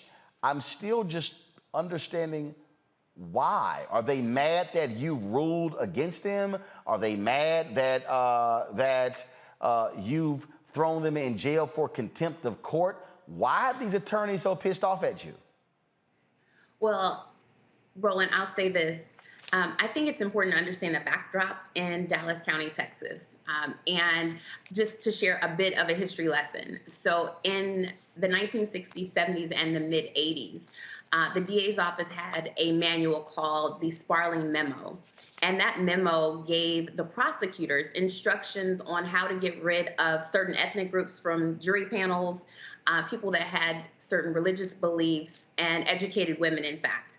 And so it wasn't until the mid-1980s that our U.S. Supreme Court said that everyone, all residents, should be invited to sit at the table. And I tell that story because in Dallas, it was documented, right? This manual that by 2005 actually caused a number of capital murder cases to be overturned because the Texas Supreme Court found that, you know, the juries in Texas had been impacted from the 70s to the mid-80s, that prosecutors were systematically targeting Black residents, that 90% of those that were qualified to sit had in fact been struck for a reason that couldn't be explained other than race. And I tell that story because it's important. I, did not hold anyone in contempt. I, in fact, after George Floyd's murder, simply created a policy that I feel, really is a call to action to the country, because it's imperative that we make sure that we have a true commitment to the equal application of the law for all people. And so, like I said, all I can do is share with you the timeline. I started proposing the policy, and then there came the complaints and the allegations of bias. And so I believe it's important for us to look at things like this, the anti-discrimination policy. And I'm sure in other counties, they have other instances of things that, would require such action by judges. We are governed by what we call judicial canons. And the canons say that judges, if they see behavior like this, that calls into question an attorney's ability to practice, that we shall take appropriate action. And the appropriate action in this sense was to say, if you cannot represent all people, then we should not pay our county dollars to you to carry out that duty. And so from there came the issues, but I want to focus on that positive note that, there's a report called the Gavel Gap. And the Gavel Gap did its last report in 2014, which is interesting because I took office January 1st of 2015. And what they found was a great disparity between those on state court benches and the communities that they serve. And the reason why that's troubling is because diversity of thought is so key. It's important that we have people on state court benches that believe and have a commitment to the equal protections under the laws for all people and those rights afforded people. Pastor West, I'm going to bring you in here. I don't want to curse, but what the hell is going on in Dallas County? Implicit racism. I mean, it's pretty clear. Dallas County is blessed because we have judges just like Judge Givens. 8 of our criminal justice judges in our county are Black women. And we've seen an attack of these groups against these women. One of the things that's interesting is Judge Givens talks about it, that as soon as she proposes this change after George Floyd's death, we all saw it nationwide, that the death of George Floyd peeled the covers back on racial bias in so many different areas. For us, it started to happen in our court system. And so what we're seeing is these racist attorneys who have been public defenders, who have allowed so many of our young people to be put away, now we see what they've been trying to do. And it is a heartbreaking reality for so many of us who believe that Jesus and justice go hand in hand. And so what's happening is now because of what Judge Givens and her legal team has unearthed. It's given us a reason to see light in what they've been attempting to do for so long. I mean, this is just crazy. I know my panel has some questions. Let me start. Robert, you first. Absolutely. So what I see the emails are dated mostly November 2021. What action has been taken against the people on this email chain thus far? It seemed to be very clear collusion and with the explicit attempt of rigging the judiciary, basically. What repercussions will they face? Well, so that's a great question. Like I said, my team has not filed a defamation lawsuit. The goal, because I am a public official, you have to prove actual malice. And so don't go around filing frivolous lawsuits. So I needed the proof that I received in the 200 documents along with the 6-hour deposition where the trade association said that their quote unquote investigation of me was not impartial. And, you know, going forward, I'm having conversations with my legal team. All right. Kelly. I have a lot, but I understand that without malice, there are certain things that you can't do. Is malice one of the components for an EEOC suit as well? Is that something that you've been exploring? I can't say that my legal team has explored that. I don't believe so. I don't believe that that would be something that would be applicable to me. But I believe one of the first questions was about the timing. And so these emails do date back to 2021 when the allegations were initially made. I will say that along with the allegations and having two opponents, God is good that I came out of a 3-person race and won 53% of the vote. And so I've won my election. And so this is about a matter that's bigger than me. It's not about Judge Amber Givens. It's about the fact that we have got to be in a space in this country where we appreciate diversity of thought, where we can truly say that we have a commitment to the law that applies equally to all people. And we see a difference. In Texas, elections are partisan. And so I do identify as a Democrat. And in saying that, there are a number of differences that I see on the bench in Dallas County, Texas, in a red state, blue county, on how Democratic judges have changed the face of the bench. And I don't just mean by color. I mean in the sense that there is more transparency. During the pandemic, we all started actually having virtual court. And so it's something that all people, regardless of where you are, can view. Beyond that, we've created a number of programs to fight recidivism. You know, these are all things that have changed since the face of the bench, since the diversity on the bench has changed. And I think that's something that speaks to why it's so important to make sure that we go out and vote. And as your shirt says, Roland, you know, vote like our ancestors died for that right. And I think oftentimes people question, well, why is it important that I go vote? And I would point to things like this, that it's important because now you have a judge on the bench who saw something like the atrocities that happened at the hands of the police officer that killed George Floyd. We saw what happened on social media. And you have to have judges on the bench that say, for real, equal protection to all people, right? That's why voting is important. It's important because 90% of the cases that are tried in the United States are tried in state courts. So diversity does matter, right? And so beyond the anti-discrimination policy, which is the first in the country, also youth prevention crime programs. Myself and 3 colleagues created Pipeline of Possibilities. And I have to give a big ups to Ava DuVernay. We were actually featured on her Apple TV series, Dear, because she encouraged us after watching the 13th Amendment to go into the inner city schools in Dallas County, Texas, that have the highest rates of incarceration and educate the youth about the criminal justice system. And so it's things like this that show why it's so important for us to have diversity on the bench and how that results in true tangible things that change, you know, the criminal justice system and not just simply saying criminal justice reform. Larry? Yeah, so Judge Gibbons, you talked about the importance of diversity of thought, and I think one thing that shouldn't be lost in this conversation is visibility and your role as a Black woman. And can you talk a little bit in terms of what you being on the bench, the impact that's had on in terms of Black folks seeing you, seeing someone who looks like them? We talk about diversity of thought, particularly on the impact on young Black girls.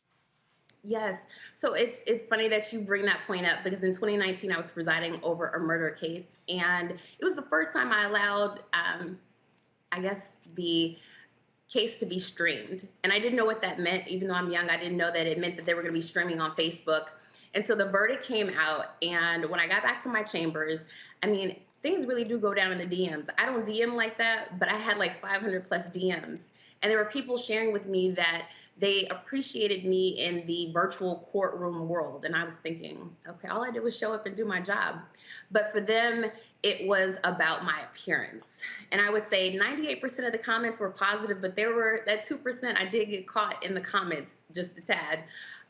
But the 98% of the people were saying, oh my gosh, the fact that you show up, I have shaved sides, I wear makeup, you know, some of that offended people, but for the most part, people thought you were really showing our young ladies that they can show up and be their true selves. They don't have to fit or subscribe to these Eurocentric ideals of beauty to show up and be successful. And so I think that was the first instance that I thought, wow, I'm truly impacting people that I will never meet.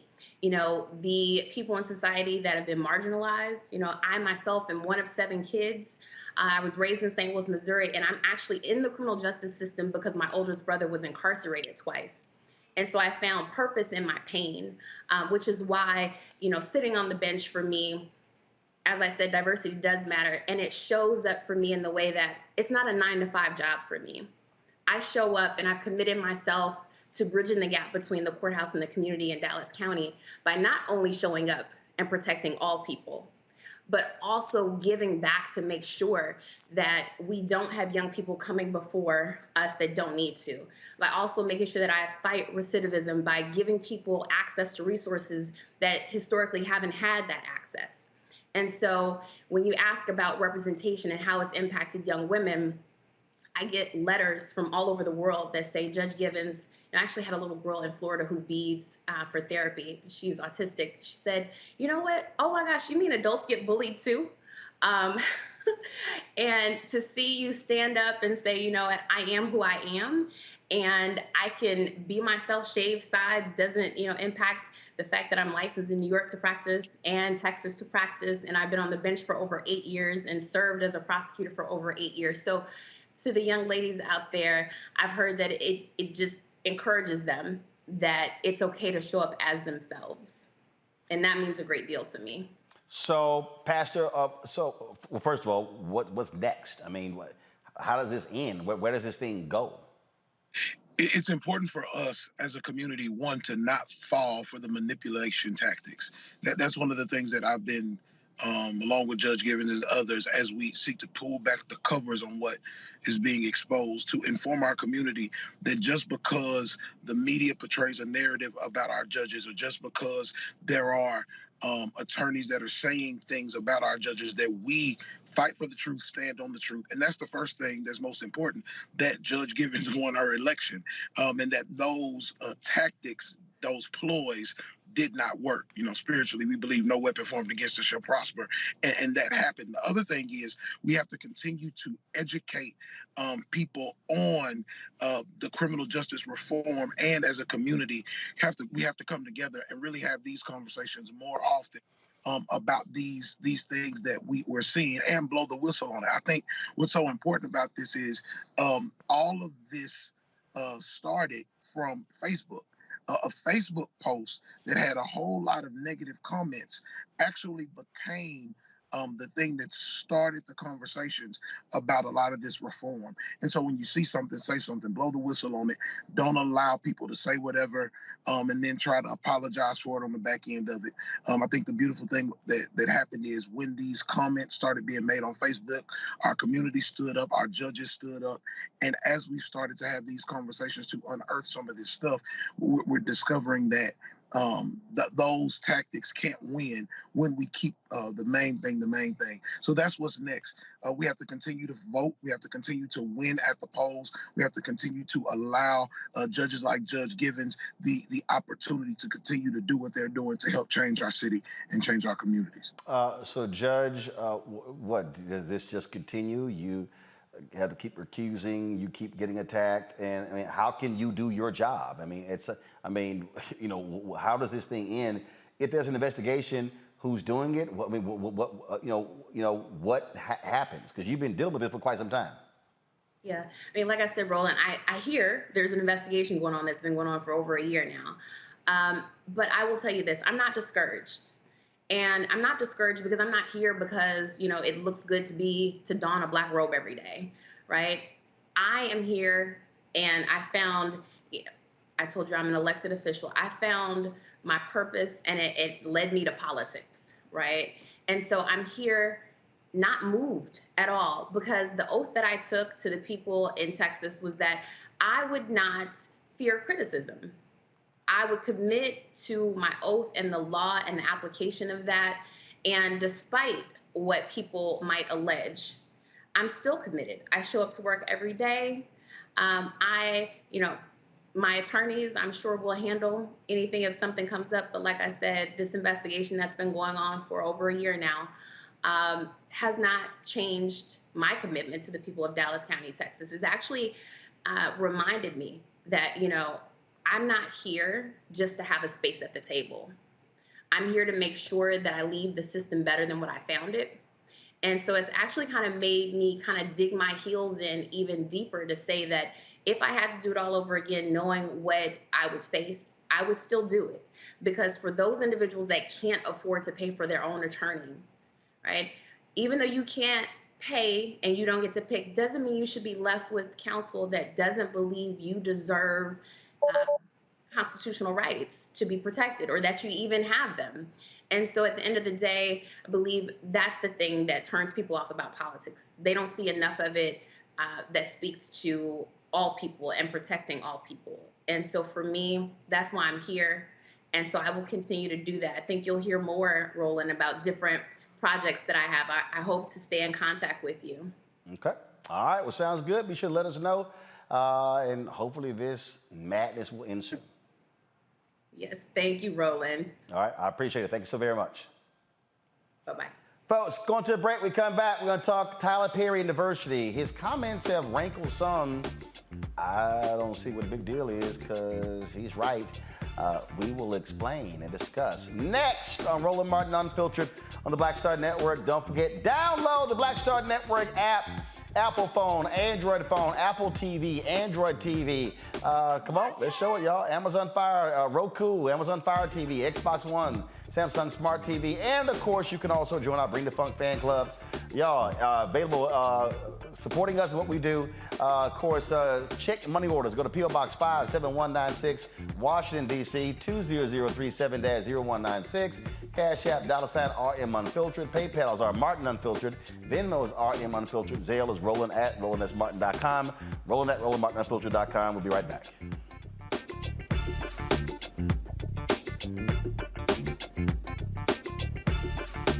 When we invest in ourselves, we all shine. Together, we are black beyond measure.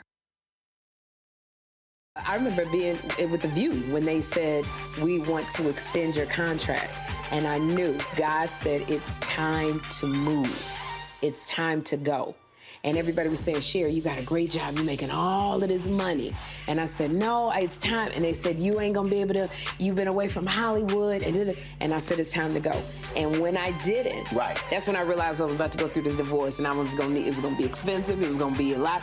And I said, I'm gonna stay. I said, I'm gonna stay for a couple of years. So you make this money. See, go ahead. I'm gonna make this money and then I'll get out, Lord. So I'm gonna do a compromise. I'm gonna do what you say, but I'm gonna do it on my thing. And he went, really? He went really. And you know when he went really? They said that we were heavy in contract negotiations. And they came, my manager called, she said, they're not gonna renew your contract. And I went, hey, so wait, what? So, what? Just yesterday, they was offering me more money. She said, they just decided not to renew your contract. And I remember sitting in front of the mirror at The View, and I went, what happened, and it was very clear. God said, I told you it was time to go.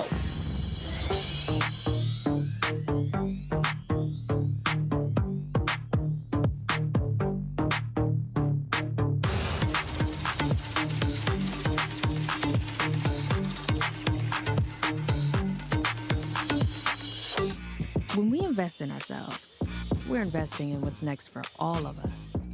Growing, creating, making moves that move us all forward. Together, we are Black beyond measure. Carl Payne pretended to be Roland Martin. Holla! You are watching Roland Martin, and I'm on his show today, and it's, what, huh? You should have some cue cards. Hey, what's up, y'all? It's your boy, Jacob Lattimore, and you're now watching Roland Martin right now.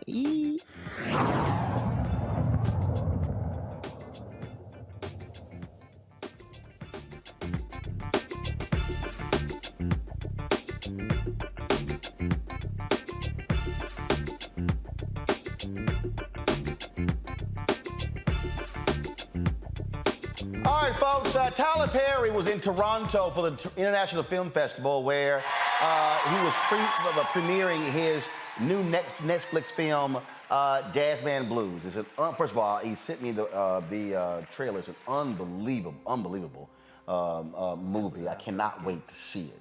But he was talking about the issue of diversity in Hollywood.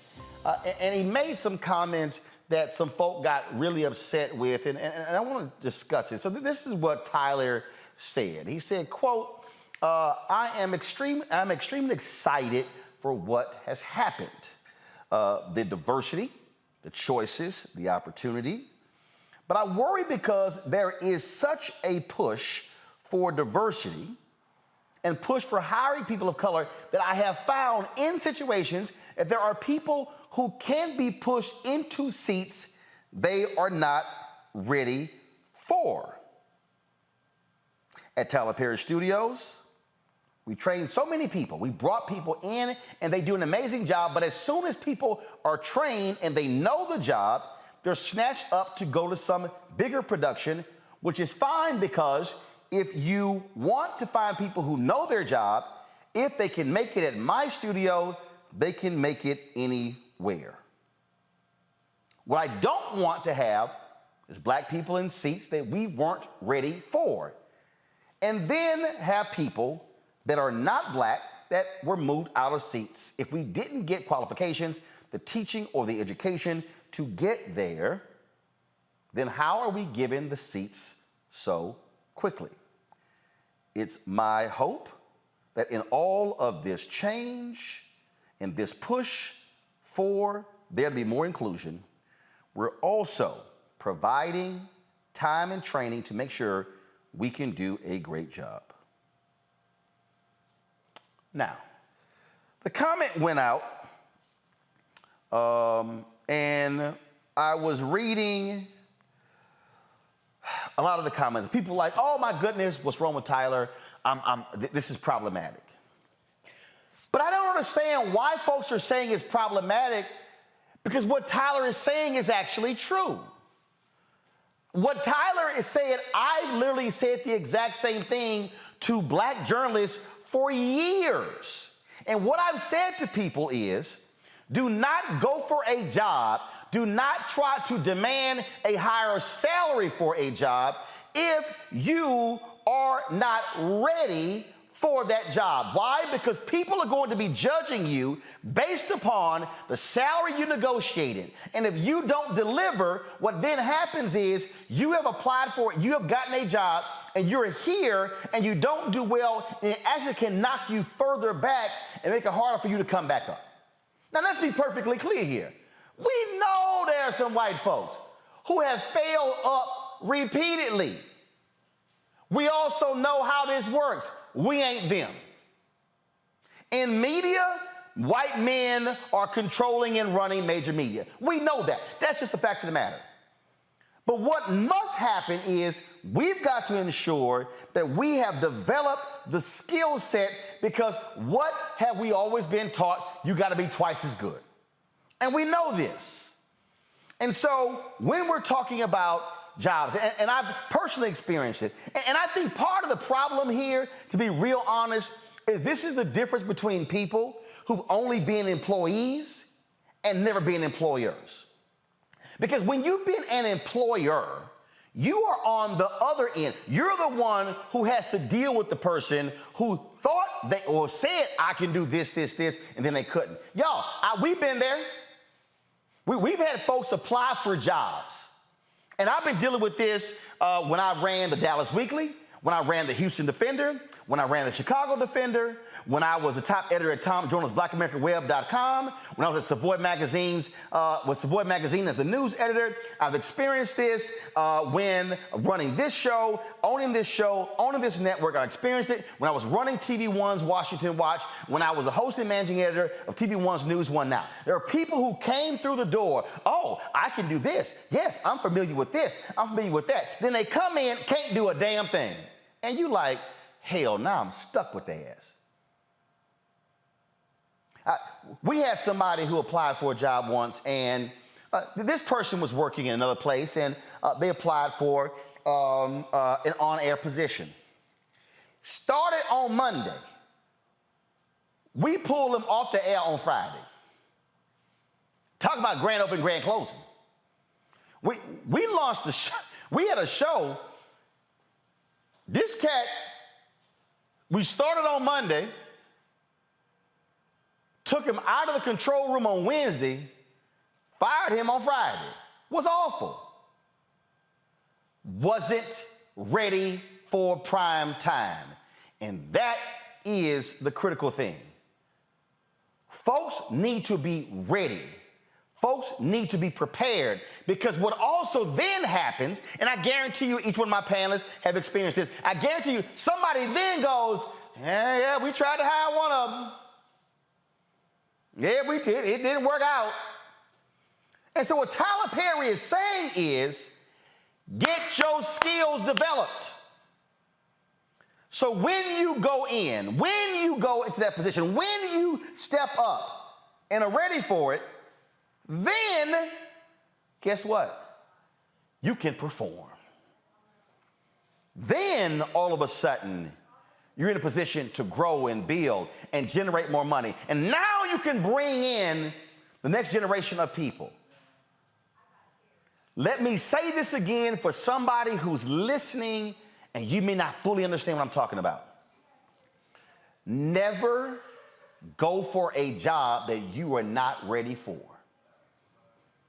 I am not saying don't go for a higher job. What I am saying is don't let somebody play you. Since we're gonna go ahead and do this. 2007, I'm at CNN, and in November, December 2006, I was brought in to work as a voice on another person's pilot.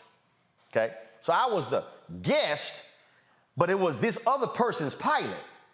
They weren't looking at me; they were looking at her. Well, she started getting into it with this conservative, and they got real loud. And it was actually, I'm sitting looking like, why y'all getting so loud? So I'm calm, chilling, and I begin to restate my point. Well, in the control room, the executives were watching, and they were like, who's that? Not her, not him, who's that? That's what actually, now mind you, I had done CNN for free 4.5 years. That's what led me to actually get hired at CNN. So I go into CNN, and we then begin to shoot some pilots. We negotiated a 2-tier deal at CNN. We negotiated a contributors deal and a show hosting deal. Okay? And so we go shoot the pilot. This is the first time I'm actually shooting a show that I'm the host of. So we shot probably 3 or 4 pilots. And so I ended up having a meeting with Jim Walton, the worldwide CEO of CNN. And We're sitting in his office, and Jim says, Roland, and that was, I think it was a pair of boxing gloves that were on his desk, and he said, Roland, I'm going to use a boxing analogy. We think that you are a better counterpuncher than puncher. I know what Jim is telling me. What Jim is saying is, we think you are a better on-air guest or contributor than show host. But this is where I threw Jim off. I said, I know. And he I said, I know.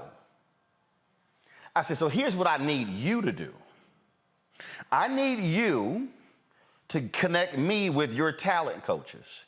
And I need you to give your talent coaches a list of things that you want me to improve on, so I will work on those things, so then when we come back and shoot something again, then I will be ready to host a show. Jim was stunned. We ended the conversation, and Jim called my agent, Mark Watts, also my Alpha fraternity brother. And Jim said that didn't quite go like I thought it was going to go. He said, I was very impressed with how Roland handled that. Why did I handle my meeting with Jim that way? Because I was fully aware of what I didn't know. I was fully aware of what my skill set was. I knew I was a strong contributor. I knew I was a weak host. And so I knew I was not ready to host a show. Fast forward 2008. I kill it in 2008. I then do some other, Jim said, let's do some other pilots. Then I actually hosted several primetime specials, then weekend specials. But by the time the election was over, I knew I was ready to host a show. I remember sending an email to John Klein, the president of CNN US, and to Jim saying, when Glenn Beck left, I want that slot. They then were like, well, you're more valuable to CNN than HLN. So that's when I filled in for Kim Brown. She becomes pregnant, announced the next week. I then fill in for her for 2 months. Now, why was it a horrible experience? Because they didn't let me do me. They put me in a box. And it wasn't a good experience. But it was a learning experience. While I'm doing it, I knew I'm ready to host. But was I ready to host a daily show? No. I was ready to host a weekend show. But you may be saying, well, hold up, how you ready? Because a daily grind is different from a weekly show. CNN said, we're not going to launch a weekly show. Fine. I remember walking out of John Klein's office. I called Jonathan Rogers, CEO of TV One, said they're going to launch me a weekend show. He said, they're not going to launch you a weekend show? We will. It was May 2009. July 2009, Jonathan standing next to me. We announced my show at Essence Music Festival. We launched the show September 2009. I host Washington Watch on TV One from September 2009 through May 2013. Yet in March of 2012, I knew I was ready for a daily show. Jonathan had since left. I went to Wanya Lucas, the CEO, and I'm like, it's time for us to do a daily show. We didn't launch it until the following year, November 2013. But why am I walking you through this? It's because for every step of the way, I knew when I wasn't ready, and I knew when I was ready. And that is what Tyler Perry was talking about. And so I need people to understand what Tyler is saying is when you are ready for that next step, that's when you go after it, because the worst thing in the world is for you to try to grab an opportunity. And the money looks great. The title is wonderful, but you're going to be treading water the whole time. That's the danger people make. And it's a lesson that folks should be attuned to. So what must happen? You must always be painfully aware of what level you're at. What's your skill set? And really, what is the pay level you should be at? Because see, you might think you're worth 75, 90, 100,000. When your skill set says you're worth 40 or 45. Man, they lowballing me. No, we're not lowballing you. Your skills are telling me actually what you're worth. But when you are worth more, that's when you say, I'm sorry, that number's too small because I've actually developed a skill set that's actually greater. I'll bring in Kelly, Larry, and Robert here. And Larry, I'll start with you. You're a professor. There are some people who think, I should have tenure. I should be a full professor. And you're like, at best, you're an adjunct. It's getting people to understand that even in academia, there's a process to become a full-time tenured professor. You just don't just get it just because. That's what Tyler is talking about. He is saying, take the time to develop your craft and your skill set before you walk into that position. Thoughts? That's a great point, Roland. And you know, there are a lot of people who don't get tenure. A lot of people who don't get tenure. But, it's that kind of statement, if you're not ready, get ready. And I think you just told a great story, and I hope a lot of people, not just on the panel, people who are watching, get it and understand that sometimes your skill set doesn't match a certain job. And once again, it doesn't mean you don't have high aspirations for yourself, but it means sometimes you have to develop the skills to get to where you are. Use higher education as an example, but also if you're some things like if you're a mechanic. Listen, if you haven't worked on cars for most of your life, or you haven't gone to mechanic school, then you shouldn't be trying to remove a car battery and replace it because you don't have the skills. So it's really important, once again, that when it comes to the workforce skills, obviously communications or any other job, you need to make sure you have the talent that meets what you said, the expectations, including the salary for whatever this particular job is. But I think Tyler Perry's also point was taken out of context, Roland. I think a lot of times that's what happens. And I'm glad you provided, clarity in terms of what he was trying to say. And also, I think it was important in terms you talked about being an employer and an employee in terms of how you see issues differently. When you're signing checks or you're waiting for your direct deposit to hit, there's a different perspective on running an organization or an institution. But I think, like I said, in terms of the points you make, and Tyler's point is that we need to make sure we have a pipeline of folks, we train them properly. So when it comes time for the big salary and the big chair, that you're ready to go. Robert, you could be a brilliant law student. That don't mean they're going to put you in that courtroom just right out of college. And you better hope that they don't. But I think this is the almost real world manifestation of the Dunning-Kruger effect, where people just think they know way more about things the less they know. And the more that you know, the more you realize that you don't know. And I think what Tyler Perry is trying to say is, don't just be that black face for the sake of fulfilling their diversity quota. Don't just be that black face for the sake of them being able to check a box on the form they have to send to the government to say we hired a black person, because you do not want to be the Herschel Walker of the situation, where they put you in a position you're clearly not qualified for, you don't know how to do it, and now you end up being a laughingstock, being a joke. And now, as you said, now you're not getting the type of career advancement you would have if you had just worked your way up because you jumped too many steps at one time. But then also, you're setting back the next black person who may be applying for that job. They'll say, well, look, we had Herschel up there for a Senate candidate. See how that happened? And they lump us in together. So because of those things, I don't think there's anything wrong with what he said. I think that the problem with the internet is everybody gets to have an opinion. Oh, indeed. And also, I think, Kelly, part of this deal is that when you see things written, you don't hear tone, you don't hear how someone expresses, you don't hear their body language and things along those lines, and so that's a part of it. But also, I think that where Tyler is challenging folks on is to Robert's point.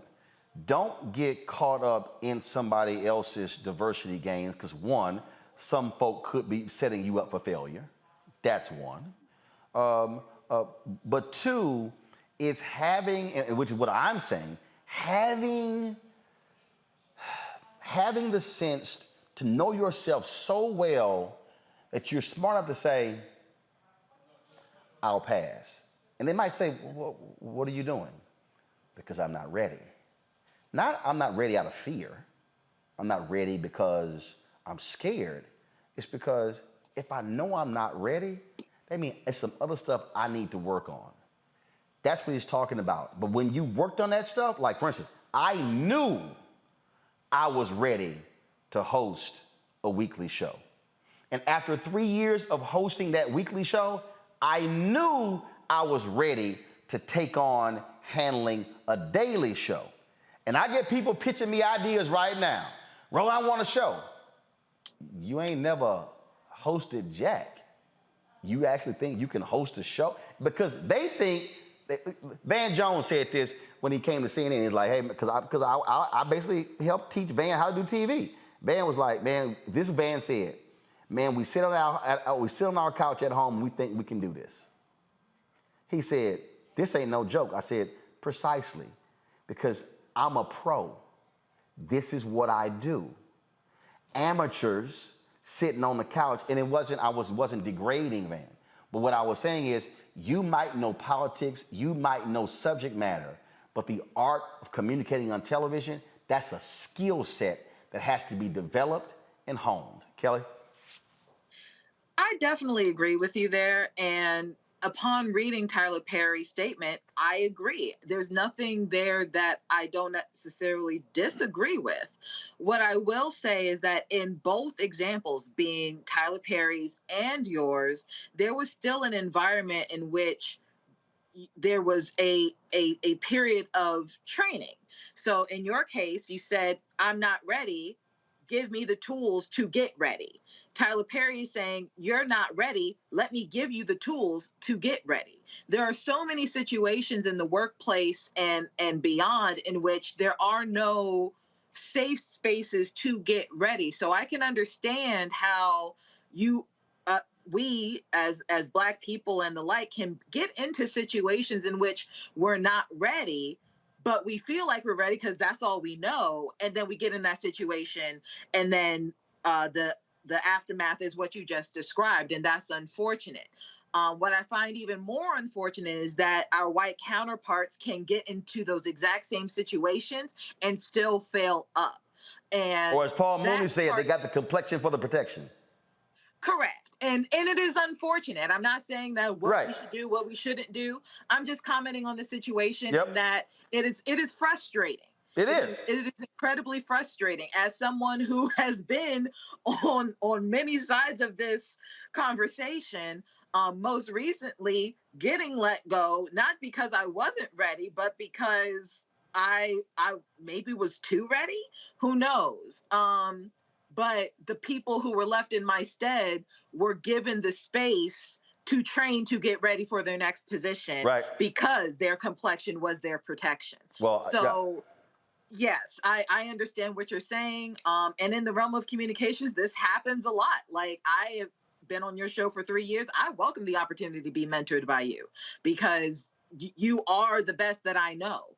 So we'll talk offline about that. But to your point, I understand, I agree, and I hope we eventually come to a point where complexion isn't necessarily protection anymore, where we can find those safe spaces to train to get ready. So here's the last point I'm going to make on this for somebody who's watching. And actually, I love this comment right here on YouTube from Josh Allen. Ambition often outpaces ability.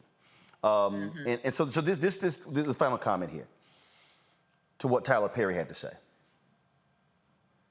The reason I was fully aware when I was ready and when I wasn't ready is because, one, I had a very strong sense of what it required, and so therefore I could tell myself that. See, there are a lot of times you could tell somebody you ain't ready, and they get mad. Well, first of all, I'm telling you you're not ready is not hating. Me telling you you're not ready is really because of I understand what it takes to get there. So that's one.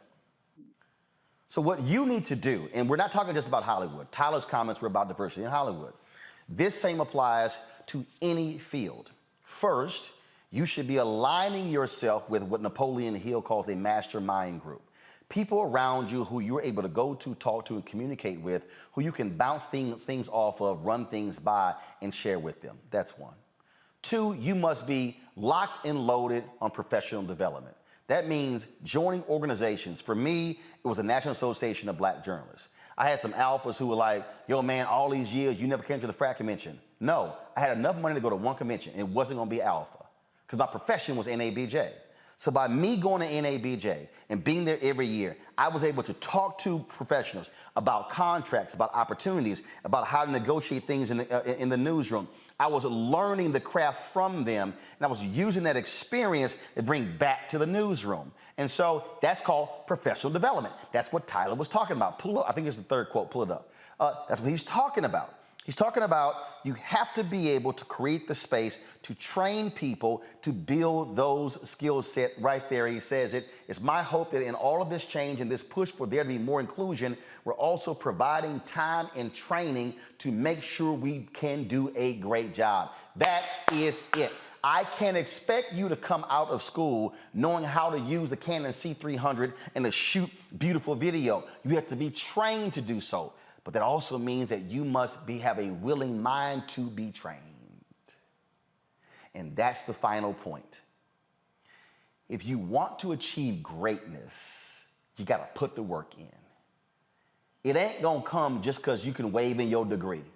You can say, oh, I'm a Howard graduate, I'm a Harvard graduate. That shit don't mean nothing to me. Can you shoot? Can you edit? Can you write? Can you produce? You got to show me. And you know what's going to happen? When you show me, your skill set will show up. And I'll be able to look at your work and say, they can't edit worth a damn. They can't write a script to save their life. Or I might say, yo, this cat is hot. Or I might say, they got some potential. Let's work with them. Folks, put the work in on the front end, and trust me, you will reap the rewards on the back end. Gotta go to a break. Coming up next, our Tech Talk segment right here on Roland Martin Unfiltered. Download the app, every platform. Apple phone, Android phone, Apple TV, Android TV, Roku, Amazon Fire TV, Xbox One, Samsung Smart TV. Please join our Bring the Funk fan club. Y'all, seriously, we are behind. We got to raise $100,000 a month, every month between now and December. It's critically important. Remember, our goal is to get 20,000 of our fans contributing at least $50 each. That's a year. That's $4.19 a month, 13 cents a day. It's September, October, November, December. Right now, we've got about 10,000 folks who've given. Again, that'll give us another 8,000 each month. That's critically important, y'all, for us to be able to cover expenses, for us to be able to expand, launch this 24-hour streaming channel. And of course, I told you, our OTT app, that's $160,000 a year. That's just the reality. And so we have to be able to do that. And so P.O. Box, check and money orders, go to P.O. Box 5719. And I told y'all, I don't have millionaires and billionaires sending me big checks and money. And so your donations have made it possible for us to do what we do. But check and money orders, go to P.O. Box 57196, Washington, D.C. 20037-0196. Cash App, $RM Unfiltered. PayPal is R Martin Unfiltered. Venmo is RM Unfiltered. Zelle is Roland at RolandSMartin.com. Roland at RolandMartinUnfiltered.com. And don't forget to, folks, get your copy of my new book, White Fear, How the Browning of America is Making White Folks Lose Their Minds. You can get this book, all platforms. You can, of course, download it on Audible. You can buy it. Ben Bella Books is our publisher. Amazon, Barnes & Noble, IndieBound, Bookshop, Chapters, Books A Million, Target as well. Or if you want to order from your favorite black bookstore, they can do it as well. Folks, I'll be right back.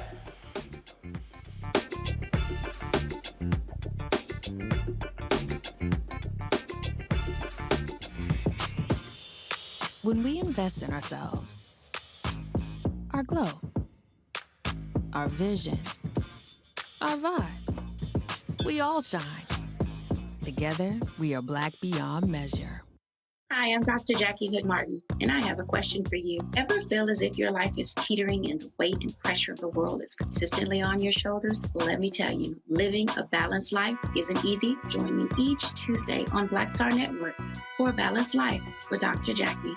We'll laugh together, cry together, pull ourselves together, and cheer each other on. So join me for new shows each Tuesday on Black Star Network, A Balanced Life with Dr. Jackie. When we invest in ourselves, we all shine. Together, we are black beyond measure. How y'all doing? It's your favorite funny girl, Amanda Seals. Hi, I'm Anthony Brown from Anthony Brown and Group Therapy. What up, Lana Well, and you are watching Roland Martin Unfiltered.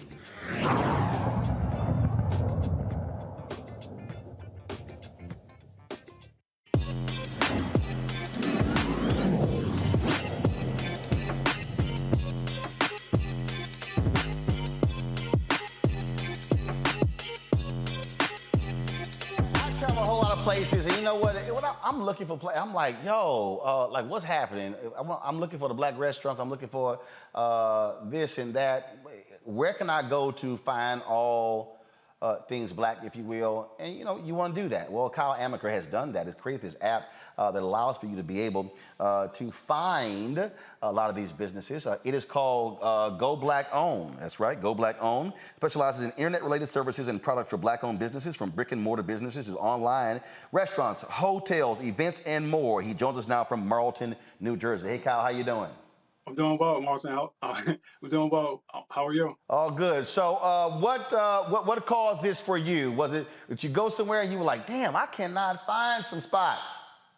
Well, it was a collection of a number of things. My profession is I'm a web developer and a mobile app developer, and I saw that there was a need, especially during the COVID epidemic, in regards to the black businesses where their revenue was decreasing, and I was on the vendor side of it, so I saw it firsthand with that. So I wanted to create a platform that would basically utilize my expertise and just utilize everything to help them out. But yeah, in essence, I went to other platforms, and a lot of them they offer one aspect of it in regards to like a business directory, but nothing more, nothing less. It was more one dimensional. So with our platform, it's everything. We have businesses, we have restaurants, we got hotels. You can find black-owned events in your local area. So it's encompasses everything that's anything and everything that's black-owned.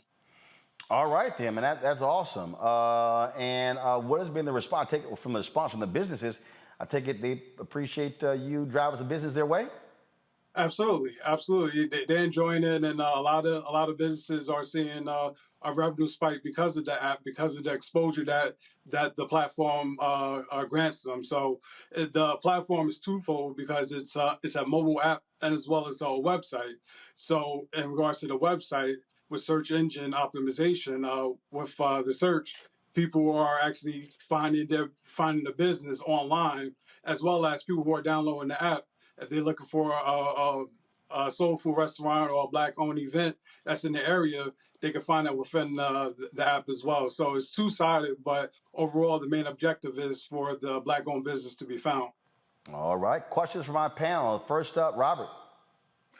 So with this, how do businesses sign up to be featured on here? How do you verify that they are indeed black-owned businesses? You know, what are kind of the hermeneutics of how the mechanics of this work?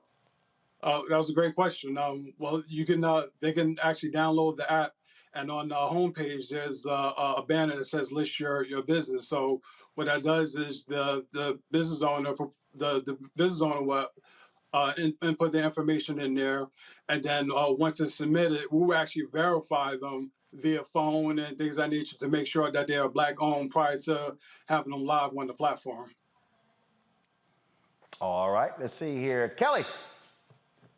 Thanks. So are there ways to even further narrow down the listings? So for example, if I am Muslim and I'm looking for halal restaurants, are there ways to filter those kind of things? Are there black women owned categories? Like how far does your categorization go on this app?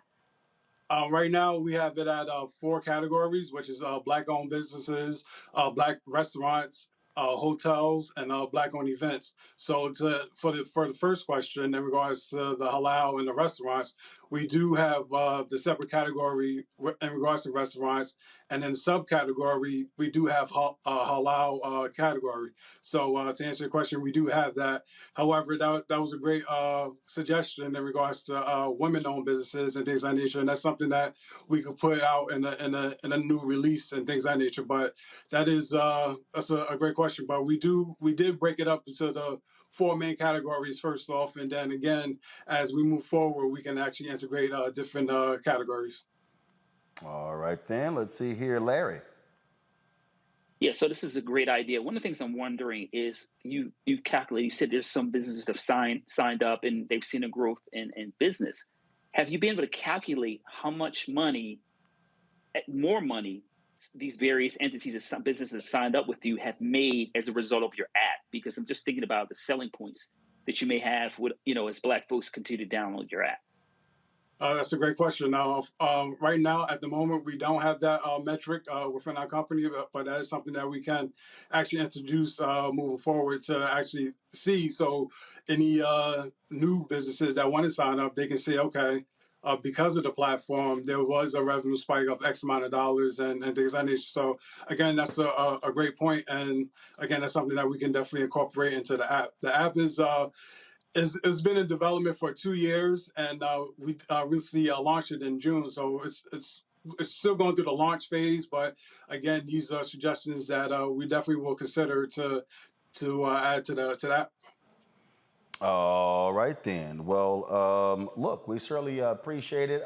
It is a great idea. This is one of the reasons why we have this segment, to give folks like you an opportunity to share your app with everybody else, and so hope folks download and take advantage of it. Well, thank you, Roland. I appreciate it, and congratulations on the new book. Yes, sir. I appreciate it. Thank you so very much. Thank you. Have a good one. Folks, final story today. The theater where James Earl Jones made his Broadway debut has been named in his honor. The new name of the Court Theater on West 48th Street in Manhattan's Theater District was unveiled as the James Earl Jones Theater during Monday's dedication ceremony. When Jones, who has won an Emmy, a Grammy, an Oscar, as well as a Tony, toured the facility, it brought back memories of him stepping out on the stage for the first time in 1958. I spoke my first line ever on Broadway for me in this theater. I was a kid. I forget how old I was. But I had one line in a play that starred Ralph Bellamy and Mary Fickett. It was called Sunrise at Campobello. My first and only line in the play. Mrs. Roosevelt, supper is served. But I said, I couldn't get it out. I'm a stutterer. Mary Fickett stood there patiently. The audience knew I was having problems. I'm a young actor on stage for the first time, and I can't get my line out. But she was very patient till I got it out. Mrs. Roosevelt, supper served, then I exited. I repeated that line every night for a year. Yeah. And then you became one of the greatest voices in the world. Well, I gained my voice. I found my voice. Well, you certainly did quite well at it. Folks, James Earl Jones is 91 years old. And I must say this here.